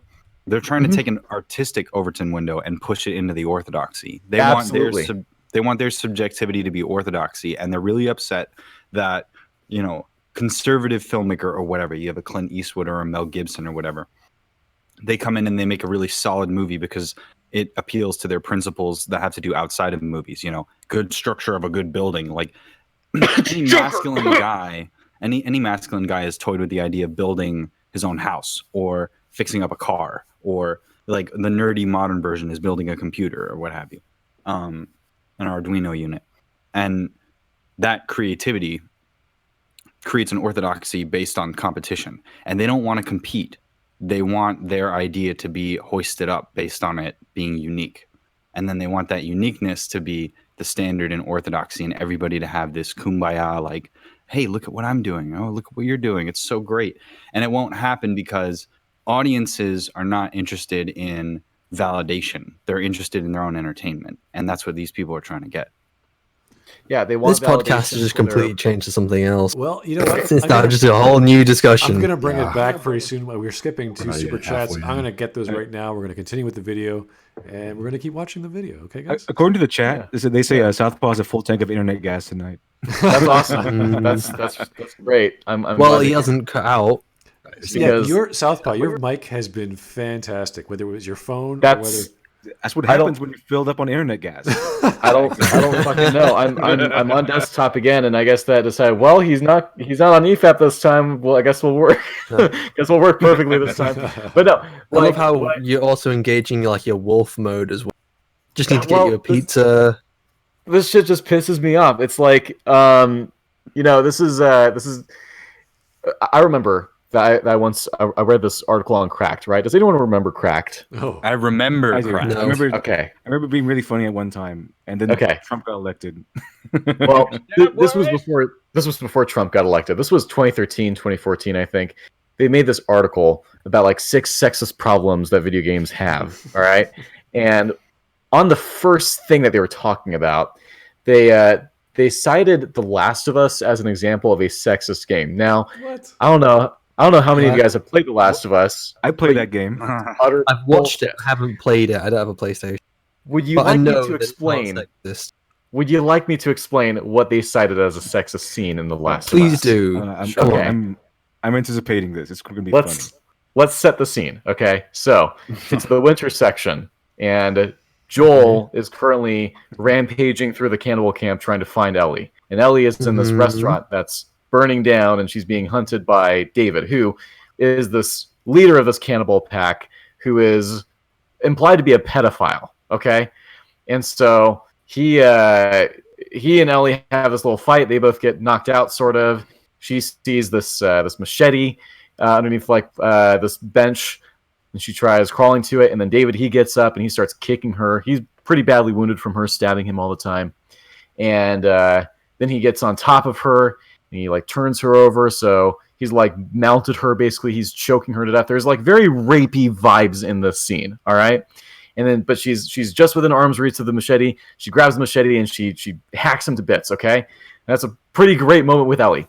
And then Joel shows up, and he gets her off of David's mangled corpse, and she starts breaking down. And once she sees, oh, this is my surrogate father figure here that I've grown attached to over this past 6-7 months or so, and she starts crying. And Cracked took that scene and said, look at how this character, this female character, she's strong, and then suddenly an older male figure comes in and she breaks down into tears. It's oh, so wait. So you're saying that a 14-year-old girl who almost got raped, killed, and probably eaten afterwards, she should be totally stoic and not crying at all, not hysterical at all? Especially for a young girl. A 14-year-old girl. We're not talking about Ripley. It's understandable even for Ripley, but we're not talking about Ilsa Faust. Okay, I would consider that a little out of character for Ilsa from the Mission Impossible series. But Ellie, she's 14 fucking years old, man. That's not sexist. She should just kill that person and not give two shit. No kind of depth, no kind of anything with that character. Oh, you look for depth? Some kind of person who doesn't like playing Stone Cold characters dead. It's in fact, propaganda. It's hey, I'm not making this up. I'm posting it in the chat right here. That was a good section actually, because I really like the stealth game. So when I played as Ellie during that section, I was a beast. It was that moment in Watchmen when a Rorschach says, "I'm not locked in here with you. You're locked in here with me." That was basically how I played Ellie. I'm not trapped with you. You're trapped in here with me. I was going around. I was the rampant serial killer in there. I just stabbed everyone to death. It was nothing. Yes. It was fun. All right, guys. We have successfully derailed the conversation. We're stopping this topic. So looking at this argument, no. Calm down, this bucking bronco, and let's go back to the States. Well, I'm just citing how fucking stupid. These people are so fucking demanding of art. All right. I'll be extremely quick. Okay, so just strolling through this, I can see Dead or Alive, Soul Calibur, then Daddy Issues with Last of Us, the Damsel with Zelda and Mario, and Dominant Turns Submissive, and it's got Metroid. And then you've got I've got this guy's called Duke Nukem, Sexualized Violence. Hell yeah. And GTA. What the hell yeah? This article. You can hire a hooker and then shoot her and get your money back. Okay, so what? I can explain it all. I'm not gonna bother. No, I'm not gonna bother. No, just keep going. Just keep going. I'll sum it up. Let's go. No, we're getting with the video. We're going with the video. No, we're going with the video. No, we're going. All right, gentlemen. Yeah, whatever you want to do. Yeah, I posted the name of the article into the chat, so you can look at it yourselves. Okay. All right. So we're going to keep going. I got to finish some super chats, and we're going to keep watching the video. All right, gentlemen? Here we go. Yes, sir. Joe Crazy, thank you for your super chat. We're a little late, but thanks anyway. Do I sense a future live stream on Jack Saint? Dear God, no, I hope not. I think Joseph Kerwin, thank you, sir. I'll be unavailable that day, unfortunately. Yes, of course you will, sir. I think I'm washing my hair that day. With your shirt on or off? Is that how that works?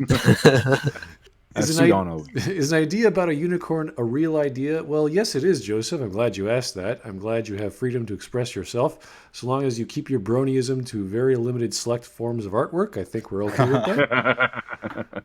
Let's see what else we got here. Good. Mark in 3D giving me 1,000,000. Oh, sorry, that's 1,000 huffs. That's a lot of money. in some a lot country. of puffs of internet gas.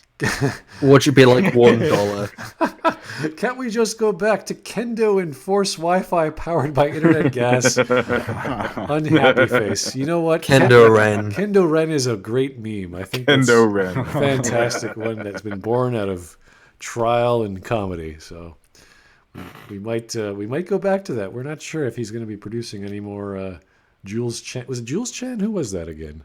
That was AT chat driver or whatever. Yeah. Yeah, AT chat. And we have another super chat just annoying me just because I get annoyed by these things. Mad Courier 6, thank you, sir. This is EFAP levels of side discussion right here. I'm stopping it. We're not doing any more conversations on the side. We're watching this video. And then I think it's too late. You're gonna be the long man tonight. No. We're going to bed. There's a pandemic out there. We got to go to work tomorrow and feed America. Okay. We've got nothing better to do. This is also true, but some. Well, some of I've us- got nothing to do since my college closed, so I'll have fun Here. here. We can stream on after Smudboy is done. He wants to get through the video. I Yeah, wanna sleep, we'll just thanks. take over Smud's channel. Yeah, We- no, we we- all have channels. So you can keep streaming. Yeah. This is a mutiny, Smud. Okay. We're taking over. All right. I wouldn't mind that. We're watching or Patricia Taxxon, so it's not a bad thing. I don't mind. Let me just say really quick that the rule of thumb is that women can't be seen as victims. That's the whole Yeah, it's feminist usually- angle. Yeah. They can't be victims. They can't be subordinate to men. Empowerment and Can't making show them any look kind of like weakness. good. That It's- cuts through the whole list or whatever of bullshit. vulnerability, weak. man. It It's can't like be it's vulnerable. The thing is, I s- even then, they're not always going to be happy because, like, Commander Shepard is in a lot of cases a brick, and if you're referring to FemShep specifically, like she called FemShep a Miss Male character. Player characters don't count. Okay, video games don't count because the player always should be empowered. Every time that the camera takes away from whatever you're doing, it's distracting no, but- and annoying. But even though that's because it's a video game, it's difficult to try and put yourself in the same sense of weakness. But even though that Shepard doesn't show that much weakness because of how the video game is being played, they're not always happy because, as I just mentioned, Anita called FemShep a Miss Male character. Right, and that's just because the character is a main player character in a game where he or she is supposed to save the world, and all the choices are But you irrelevant think, of their like, sex. being able to choose the gender of a character would be progressive in, because like They don't want I options. just- They want it one way. That's like I was saying before. It's just it cuts through the whole thing. It has to fit their standard set of what is required in a story. They want one story over and over again. And Anita even made a video about it. But I don't want to keep going. I want to get back to the video. and just kind of still talk about video games. In video games, you can still, have your character show some kind of weakness. I'll just refer to Jedi Fallen Order, where you end up losing, you lose your lightsaber, you're completely defenseless, and like you're pushed to the edge. And you can still have that within a story, even though it's not as common within video games. As long as you contextually put the player in a situation that justifies losing the power that they've gained, it's all good. Okay. Let's keep going. I let that go because we're talking about Mass Effect, and I was like, ooh, but no, we're Yeah. done. Okay, let's go. Yeah, let's go. At things, and I have to say I'm rather attracted to the idea, but I have one question. Is it even possible to discover what a piece of art is trying to achieve just by examining it? Sure. Can the intent of a work be observed in the work itself? Yes, I was just saying that. No, it can't. What? Art is Yes, merely it the result of Why not? intent. Imitation. There isn't actually any intent inside the art because art doesn't think. Uh-huh. It's definitely possible to So because art doesn't think I can't derive the meaning of the art, are you serious? I can't You figure know, out the narrative? You can't know This what is the just- meaning of the is because you don't know what my intent behind it is. Okay, so if I make a murder mystery, my intent is to make it just unpredictable enough that you have to do like a lot of really good detective work and look at all the clues and then come to a conclusion. Like if my murder mystery can be if the answer to my murder mystery can be predicted because you looked at the clues and you like just sort of made an educated guess, then that's like, all right, that's good enough. If it's too predictable, then that's not a good thing. And then if it's completely unpredictable because the ending makes no sense, the explanation makes no sense, that's also bad. It's like I have to, like, the intent here is to tell a story that has an answer that makes sense, but also is not predictable. Well, Otherwise, if the reader can figure it out too easily, then they're going to look at the retarded detectives that are investigating the murder, and they're like, why haven't they figured it out already if I have? And they're supposed to be professional murder detectives. I think what they're possibly thinking about and referring towards more specifically is the more really artsy. I guess they're still wrong, but they're trying to think of it more of kind of like a really artsy modern art kind of thing, where it's like, oh, it can be interpreted in so many different ways, because the way I guess put a lot of modern art is that people say, oh, it's so artsy, it's all about what you feel, and there's so many things that a blank canvas can make you feel. And the way I would describe it is that the less detail you have, the more questions will be raised about it, and that's a very prominent within lots of artsy stuff. So it can say as many things as you can come up with it saying. So it makes it extremely hard to interpret what the artist was originally trying to say. But in a lot of cases, you can tell, especially within film, you can tell what the original intent is. You can tell that within the first Star Wars film, when the X-wing trench run, you can tell that was supposed to be a tense scene, and that was the intent of the writer and the director and everyone who was working behind the scenes. That was their intent. So it's not universal. It can be difficult to work out some of the original intent in certain places, but in lots of other places you can tell, and it is very easy to tell. Well, what he's trying to do is she's trying to set up an impossibility. So you cannot reach understanding what the intent is, because you can never have enough information. That's why you can only infer it. Therefore, it's subjective. And it's like a logical. Fine. Yeah. But it's not an argument. There's no argument yet. There's no statement yet. No arguments throughout, and this is I think a lot of this rests on what she was saying earlier, which is the idea that for some reason there needs to be a universal standard, which I do not think is necessary. But this is just all statements. She's made so many so far. She's made 20. And she hasn't provided any qualifications. It's all just stating things. So not only can we actually determine the point or idea of a piece of media, we should never even have to listen to the creator or writer or the word from God telling us, oh yeah, this is what I wanted to do. And with the example that Southpaw gave, I thought was great, because we're talking about murder mysteries. I love murder mysteries. And to write those, you have to get that sort of Goldilocks middle ground between the hardcore logicians who could figure everything out and your awestruck people who can't figure out what the murder weapon was. So you have to know some technique of writing, logic, and deductive logic at that, to get this intention. So if you don't know you're reading a murder mystery, you probably picked up the wrong book at the library. It's pretty obvious, and you don't need genre to explain that to you. You just have to read more than one book in your life. So it fails on just the knowledge of walking into a bookstore and looking at all the genres and going, oh, science fiction, what's that all about? And then you leave. You're gonna make them. You're gonna be so cruel. Is you're gonna make them required to read more books than Harry Potter? That's just me. Oh no! Oh yeah, you get someone who has only ever read shitty teenage vampire romance novels, and then they pick up To Kill a Mockingbird, and they're like, I'm waiting for the vampires to show. There's supposed to be a vampire. Every book has a vampire. Is racist. Well, To Kill a Mockingbird is racist. You can't have this in schools. And Huck Finn too. Oh yeah. This is written by a white man. You can't have this. Gotta get it out of the schools. Can't use that N-word anymore. Nope. No, sir. Nope. Can't do that. Big no. So I think you can't use the N-word. You mean no? Yeah. I think we agree that his or her understandings of interpreting or understanding the text itself kind of falls to the wayside as soon as you start reading more than 3 books in your life. Yeah. You're going to require them to read? Well, I think that's just a bar too high. I mean, come on.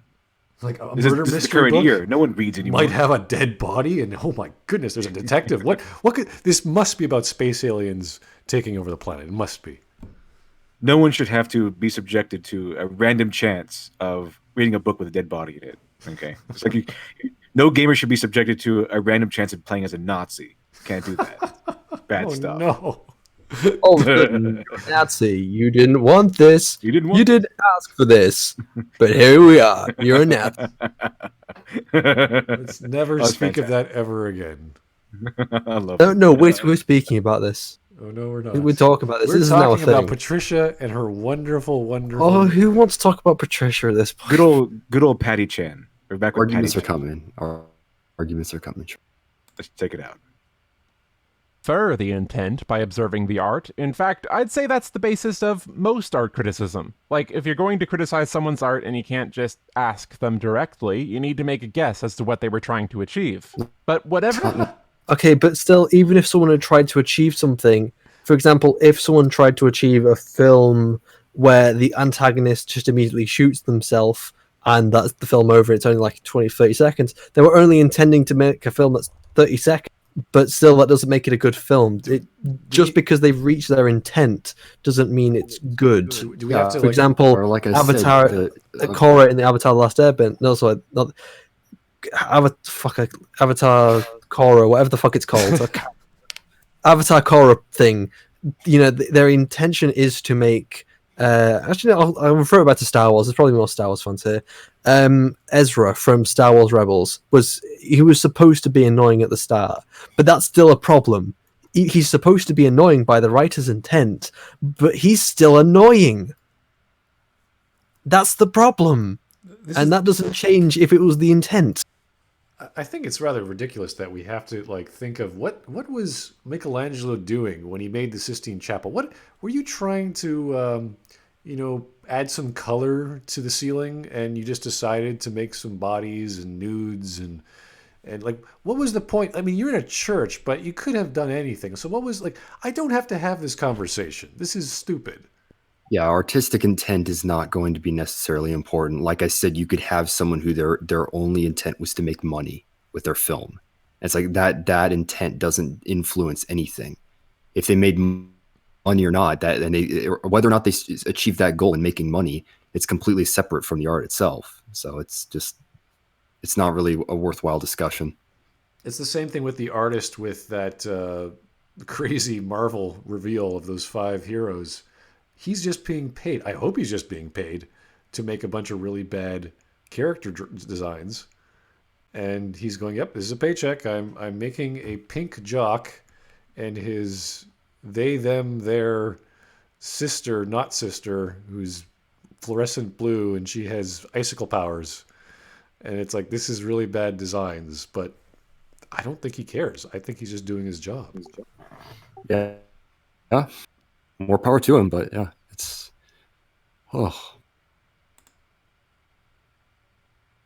And again, I don't think we can call this an objective judgment under any commonly used definition of the word, as ultimately the value is still decided entirely by the viewer. But what if you could ask the author what they were trying to achieve? Would any judgments based on what we truly know to be the author's goals be an objective assessment? Perhaps, but if I this is the most meandering, aimless nonsense I've heard in a long time. It is objective, This is but just- not really. This started off like with some Every points, maybe in the single first video we 5 cover minutes, is and this is all just moving along with no argumentation whatsoever. It's just statement. What are you trying? Well, I'm going to break that conversation and just answer a super chat is the best thing I could do with this.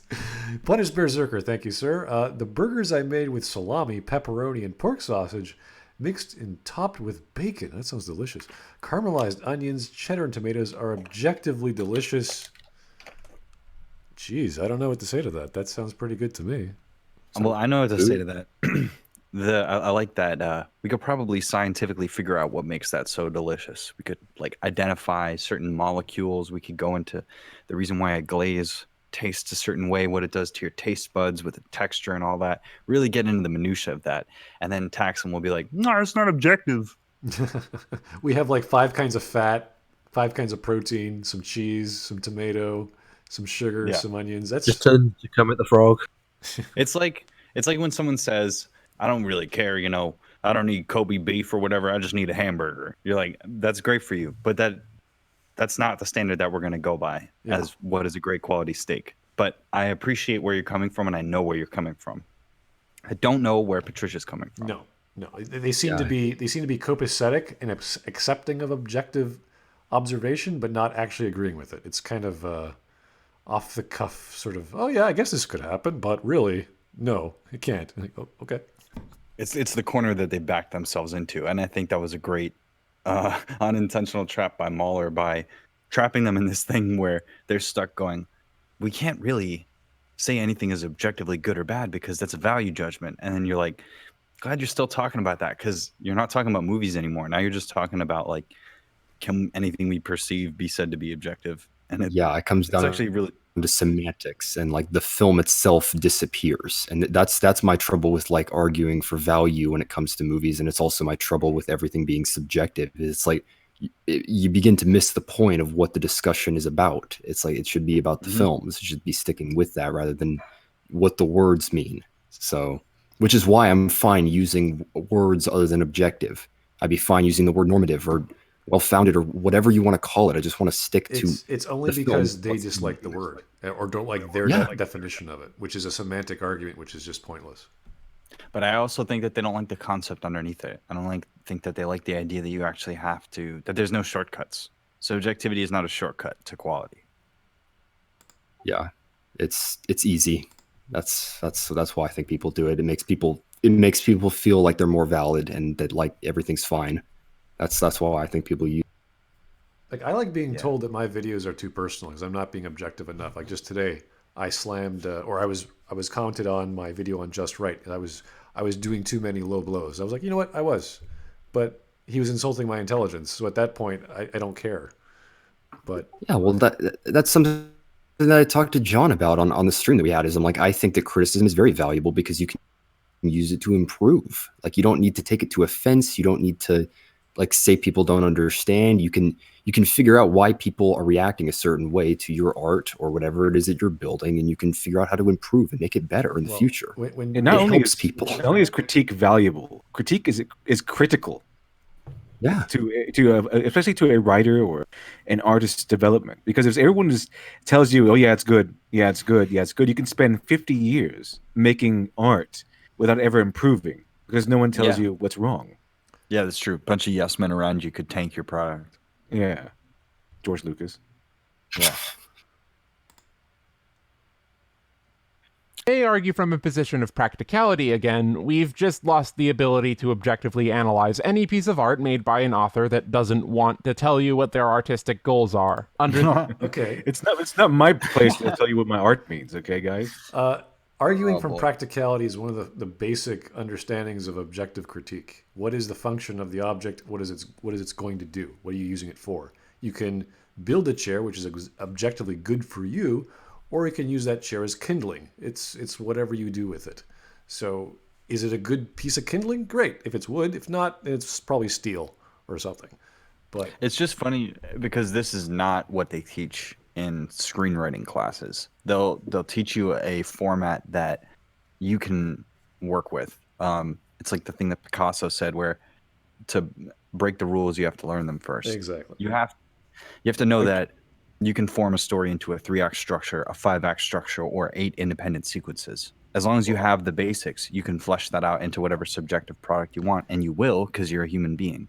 I think it's really dumb that we think it's an intellectual endeavor to just say the obvious, which is that everybody has a subjective perspective. We already know that. That's not what we're talking about. Well, obviously, all those screenwriting classes are just led by uneducated bigots because they have some sort of objectivity there. So they have no idea what they're talking about. No, what they would tell you about that is they would say that like people who teach writing don't teach you how to make good stories. They teach you methods that people react to in good ways. They'll teach you what like is accepted generally as a good story. That's what they say. Yeah, but what's really funny about that is that you can see people's work improve in your class as they take those lessons, and it Exactly. becomes it's all about the sublimation. So when you have really good prose in a novel, then it's really easy to follow. If somebody has a terrible grasp on the English language, they're going to write really poorly. Somebody Yeah. who understands syntax and phonetics is going to be able to work with it, and that's why I think it's hilarious that we have all these Philistines out here talking about objectivity and stuff when some of the most amazing work was written in meter. They couldn't even begin to write in meter. So And I don't know what they're isn't talking kind of about. telling that the very fact that people can start writing a book and then improve their writing over time isn't that an indication that there is such thing as objectivism in writing or movie making, etc. Well, I'll agree with you, but what they won't change their position on, because if they move they're on the board and they're they checked can't. in every direction. They can't. They can't admit that something would get better. It's like when Jack did that thing where one of his mics was broken, so he used the inferior mic, and he said, "It's not inferior," and I'm like, "It's totally inferior. Everybody can tell. You just have to mention it to try and obfuscate your argument." Did he more. literally say that? Yeah, Oh, he said no. it's not objectively better. It's or something. I don't know what It his is objectively explanation better. You sound better in your video that people listen to. It's objectively better, but they can't say it's objectively better because then they have to admit that objectivity exists and this sort of thing. They You know what's really funny? trap themselves. You just made me realize something. Is that I think that good and better and like these terms that we're using, they're slang. We're using variables that I know what you mean by better. It's higher bit rate, or it's a wider frequency range. Oh yeah. It's got more impedance, whatever it is. We know what that means, and that that has to do with the diaphragm size, and it has to do with what kind of microphone it is, what kind of filament or whatever is used to capture it, the sound. It's undeniable, and then there's a money cost to something that has higher quality because the build of it's harder to make a fragile microphone than it is a basic microphone, and all these different things. Right. And all of that just doesn't go addressed. I just Let's got just a unique super chat from EC Cons. I'm going to follow it up with a second post. Being told that a thing you like is bad can be emotionally draining. That's why these people hate the word objective. I would agree. This is all a very personal thing to them. Mhm. And he follows that up with this. Objectivism is a political philosophy promoted by Ayn Rand that rich people should just dominate because they're better. Now, this is interesting because we're arguing two different things using the same or a similar word. Objectivism is not objectivity. Yeah. Right. But I will defend objectivism as that's not what Ayn Rand's idea was. Ayn Rand, in her philosophy, she said that the pursuit of happiness is the chief thing that all men should do, and that they should not infringe on other people's happiness. So the idea that people should dominate another person is against Ayn Rand's philosophy. I'm not an objectivist, but when I heard her say that, it creates a functional philosophy. She does have a point of view that may function, because the idea is that if everybody is independent and selfish and looking out for themselves, but they're not interfering with other people's pursuit, then you just have a bunch of people out there independently pursuing their own interests. And that's kind of a selfish and cynical way of something that I think, which is like the shinier side of it, which is like, I think people should be free to do what they want. It's just semantics. But don't shit on objectivism without being factual about it. Yeah, it's two different things. We're not going to get into that. As much as I love philosophical ramblings, this is a very specific video about Miss Paxson's or whatever their video on why objectivism does not exist or objectivity does not exist, and it is a bit confusing. But that's why we're covering it. This framework, it is impossible to objectively criticize Synecdoche, New York. I'm saying in even about ignoring that, 13 treating the minutes, author's I'm gonna word have as to gospel is slither- a pretty. Oh, I'm gonna finish the stream in about 10, so don't worry, we're good. All right. Okay. Let me just rewind here. I totally missed what. She just pulled out a title. She just said, I still need to see that movie, Synecdoche, New York, or however you pronounce it. But We shouldn't have to see these movies if Patty Chan is going to use these examples, these movies as examples to supplement her argument. Then we don't need, as the audience, have to be required to watch these movies before I can watch this video. Patty Chan needs to bring out some clips or some examples from these movies that would supplement her point, so we can see without having to see the entire movie. I don't need to do extra homework for this, okay? It's so funny. I remember in EFAP, like inside of their response video to Mahler, or Mahler's work, they Patricia recommended 3 films. I've actually seen those 3 films now, and I still don't even know what they were going to do with them. I don't know what their plan was to use those films, but I'm like, I've seen them. They're weird. Do you know what the sad part of this is? Like, this is one of earlier there was about 130 live viewers, and this is one of the most watched Smudcasts for watching Patricia Taxxon. That's what the people came for. Oh yeah. But I just wanted to. God damn it. You can't be interested in just talking about Star Wars or anything else we've covered. No, it's this. Well, God, you guys really have a taste for something. I'm pretty sure that something is crap. Welcome to Smudcast, folks. Go ahead, Glib. What do you want to say? Well, I kind of forgot my point. That's okay. Don't worry about it. I'm sorry. No, it's fine. Flimsy path to go down. And unless everyone started analyzing The Room as a dark comedy the second Tommy Wiseau said he'd intended it to be one all along, I think most people understand that. So, yeah, that's why artistic intent does not matter, because Tommy Wiseau made that up, like clearly. He's trolling people. Yeah, but if we're gonna, I wouldn't say he's trolling people. I would say he was just trying to kind of say, "Oh, look, I intended to do that all along," kind of to try and make himself look he's a bit more competent as a film. Yeah, exactly. He's trying to make it. I'd say like George Lucas has tried similar things with his own stories, and even to go to an extreme version. Who's it that wrote the Harry Potter books that always keeps coming up with these really ludicrous? Yeah, J.K. Rowling. No one trusts J.K. Rowling. Anything she says about her own bloody franchise. This is the example of the kid doing a trick on a skateboard and then falling flat on his ass and saying, "Oh, I was meant to do that," you know. Yeah, but the thing that I don't like about what Patricia is saying here is that, like, if Tommy came out and said that it was intended to be that way, then it would be diminished. But there's no reason to think that Tommy could do any better than what he did. It's the same thing with Breen. They're doing exactly what they think is the best thing that they can do, and that's why it's so funny. That's the irony. If we take away the fact that they're intending to make this a great movie, then we're doing we're missing their point, and we're missing the audience's reaction. The audience's reaction is because this movie was intended to be a serious movie, and ironically, it turns out to be one of the funniest movies of all time. And the thing that I was trying to say earlier was that in Schenectady, New York, because it's a play on words, you can figure out what he's doing there. If you couldn't figure it out, then you wouldn't be able to follow along. There has to be a bare minimum amount of Chekhov's guns and setups and payoffs. Even though there's all this question about the subjective aspect of reality, that's a presentational aspect. It's not a foundational aspect. The movie still has a script. It still has a beginning, a middle, and an end. And it still has an intention in the story. It's still trying to do something. Even if an author doesn't really know what they're trying to do, that's part of the objective analysis that you do when you're explaining what the writer was doing. You can kill the author and remove intent and objectively analyze it, or you can add it in. What you can't do is say one or the other is objective and the other one isn't. If somebody wants to bring that in, it's perfectly reasonable. Yeah, I just don't know why she's spending so much time on this point about artistic intent, because I don't think that ties in too well to objective criticism, and I don't think it's very relevant to the discussion. Oh, holy hell.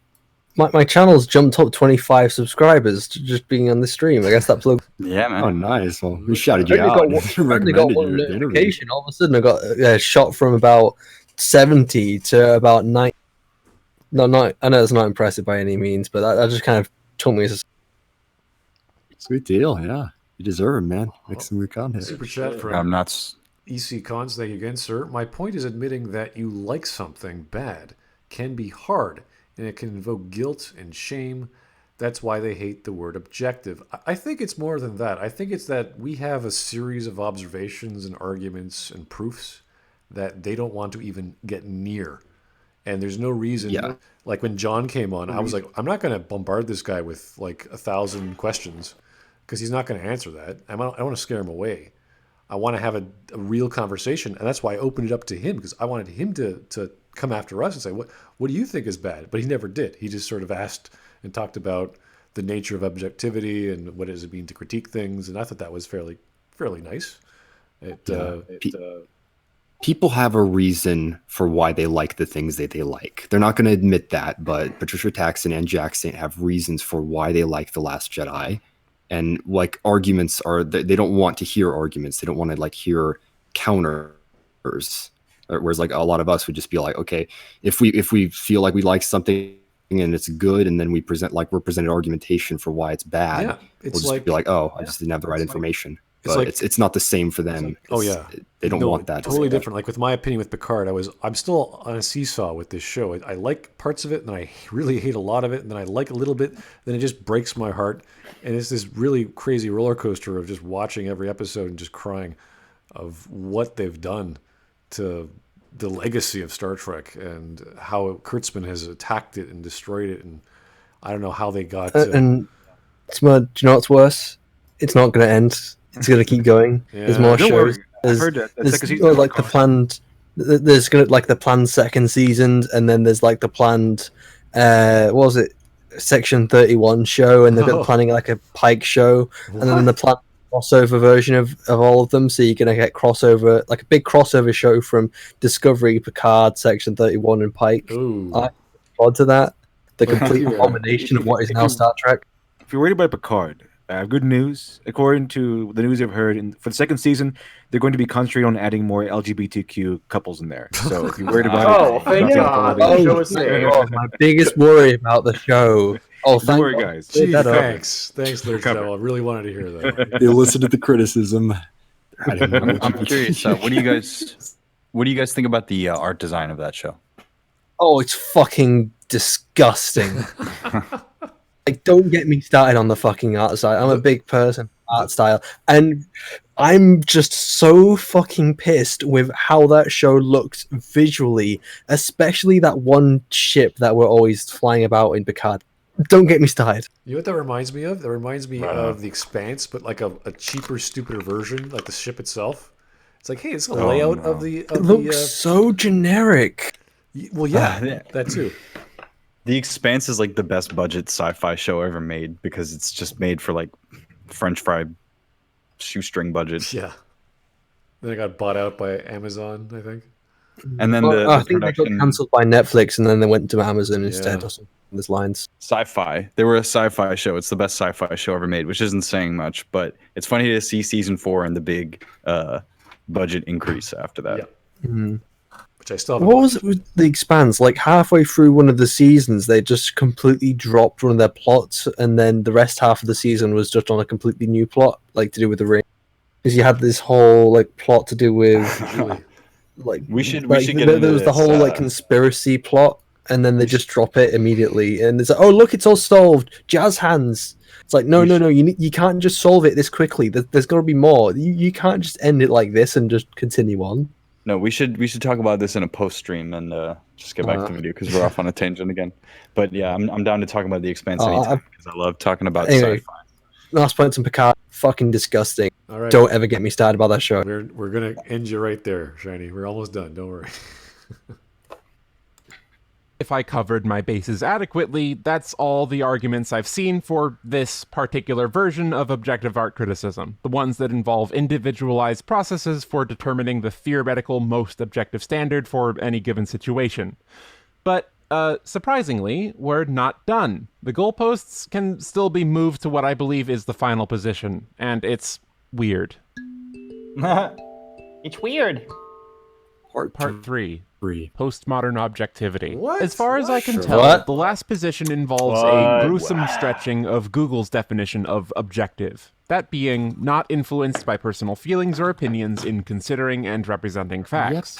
When applied to art criticism, this apparently means that as long as you're exclusively basing your analysis on what's provable in the text without allowing for personal bias to motivate your reasoning, the judgment can be considered objective. Let's take a second to try and define what it even means to judge art without bias. This isn't a completely foreign concept. I've heard a lot of people make a distinction between the best and my favorite. So what's the difference between these two ideas? Think about the last time you thought something was good but didn't personally like it, or perhaps the other way around. What informed the conclusion of the thing's quality divorced from your personal enjoyment? What you just said. Recognizing quality in something without personally enjoying it is actually a pretty simple phenomenon to explain. We, as art-consuming individuals, have absorbed a cultural language of practices and conventions. We just kind of learned what's good over time.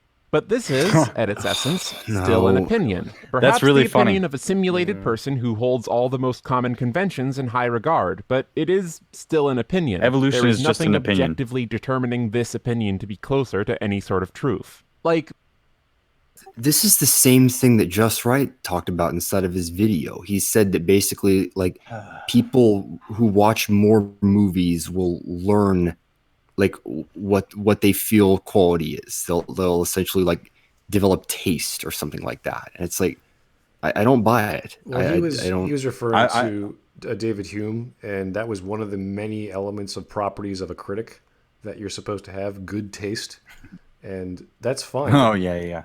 Are you trying to tell me that eating one kind of steak prepared the one kind of way your whole life is one thing, and then eating several different kinds of steaks prepared several different kinds of ways will give you taste? Let you know that there's better things out there? That's an interesting. It's a very radical thought process. Well, I love how you can just completely deny that over time we found something that was common and colloquially known as good, and there's no objective validity to it. It's just an opinion. Yeah, and I'm it's just an like, you know opinion, what? Go out there and don't use soap. It's an opinion that it's successful. Just go do that. Who's to say who you smell bad? I mean, it's just an opinion, right? Yeah, I smell like roses to people that like shit. You just have to perceive yourself as being beautiful, and you are, because you think so. And that goes into all the stuff that Southpaw was talking earlier about, that like SJW thing where they all want to be all positive about everything and no down votes, only up votes. It's just give her that pesky downvote button. Give her that, Well, that ad not block just too. with. I wouldn't say they're talking about only positivity with everything. It's just the things that push their agendas. No, but I mean, it's like all the beauty campaigns where it's like you can be totally obese. And Oh yes, yeah, that's the same context as the subjectivity in art. It's like something that bothers me is you can just call something art and then suddenly rules don't apply to it, and I don't appreciate that, because when we like criticism. If it's just about subjective selecting, like I want a painting and I want to hang it on my wall, I'm going to find something that I like. The only way for me to really figure out what I like is going to be based on my experience of being around paintings and knowing what I want to look at a lot, or what I want to hang on my wall and what the aesthetic of the room is going to be. And then the only way for me to discern what I think is going to be quality is going to be based on what I know about painting. And you know, when you look at a high quality painting and you look really close at it, you're almost amazed at how little tiny details can change the bigger picture.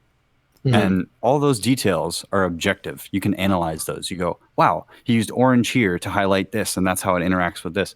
And if someone comes up to me and says, oh, that's just your opinion, that's interpretation, I'm gonna be like, okay, fine, but how are you helping me in whatever endeavor I'm doing? Any process I'm trying to do on a logical basis to discern anything, how is this perspective that Patricia's putting out going to help us? Yeah, and if you're talking about color, there's, again, two models of the color theory. So there's actual scientific explanation for why we use like a warm color like orange to disseminate between a bright sun color and a darkness. So we have a shade, we have a hue. That's what you do. You blend colors together and you figure out how that works. So you need that background to understand why lighting in a I don't know, still life, or maybe a city landscape or a city street lamp looks at night and say, oh, this reminds me of downtown Detroit or downtown this or that. That's why I want this painting. It reminds me of my experiences in this city. So, yeah. And then there's the intersection of art and technology, where you have to be admit that objectivity in art exists based on all the things that you just listed, like hue and all these things, because those are going to be programmable elements in a computer that's going to allow you to alter a photo based on all the colloquial references that we have from like film photography. So if I put something in Photoshop and I have a temperature, it goes blue and orange. That's the color spectrum of light that you're going to get from the sun, cold and warm. It's not going to suddenly become purple unless there's a filter over it or a gel or whatever, or atmospheric conditions that mimic that.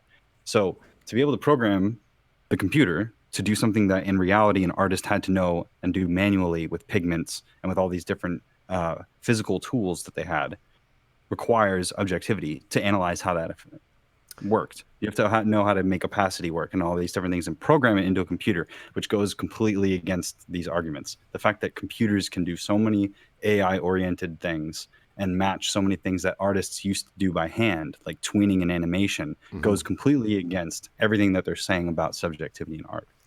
Okay, guys, this has been, what has it been? Almost 3 hours, 20 minutes, and we've stopped exactly on 20 minutes of Patricia's video.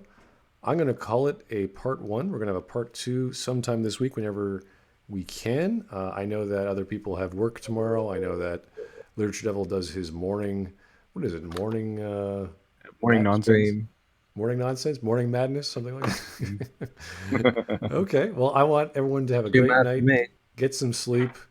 It's going to be a long few months, or who knows how long, with our wonderful sickness in the world. So get some sleep, get some exercise, eat well, have some good mental health, and hopefully this stream allows you to argue. I just want to say you're kind of contradicting yourself here by, people watching this video that we're watching and putting mental health in the same sentence. Oh no, we're learning. We're learning, sir. This is causing mental health. This video here. Well, okay, your opinion about what you do is very self-destructive. I admit that. Subjective opinion, okay? Shiny always leaves the room angry. I realized that after a while. I don't leave the room angry. You're always angry? Okay, whatever. I'm really fucking pissed. Okay. Sorry we went off on so many tangents, Smud. This was a good video to talk about. Well, I'm really glad we got... Everyone has an amazing... No. It was just such a bad video. We just had to talk about anything else. And that's where... I know Smud doesn't like the tangent, but it's like a blessing to stray away from the conversation and talk about something again. Every time we cover something like this, we just have to have some kind of break. We talk about something else.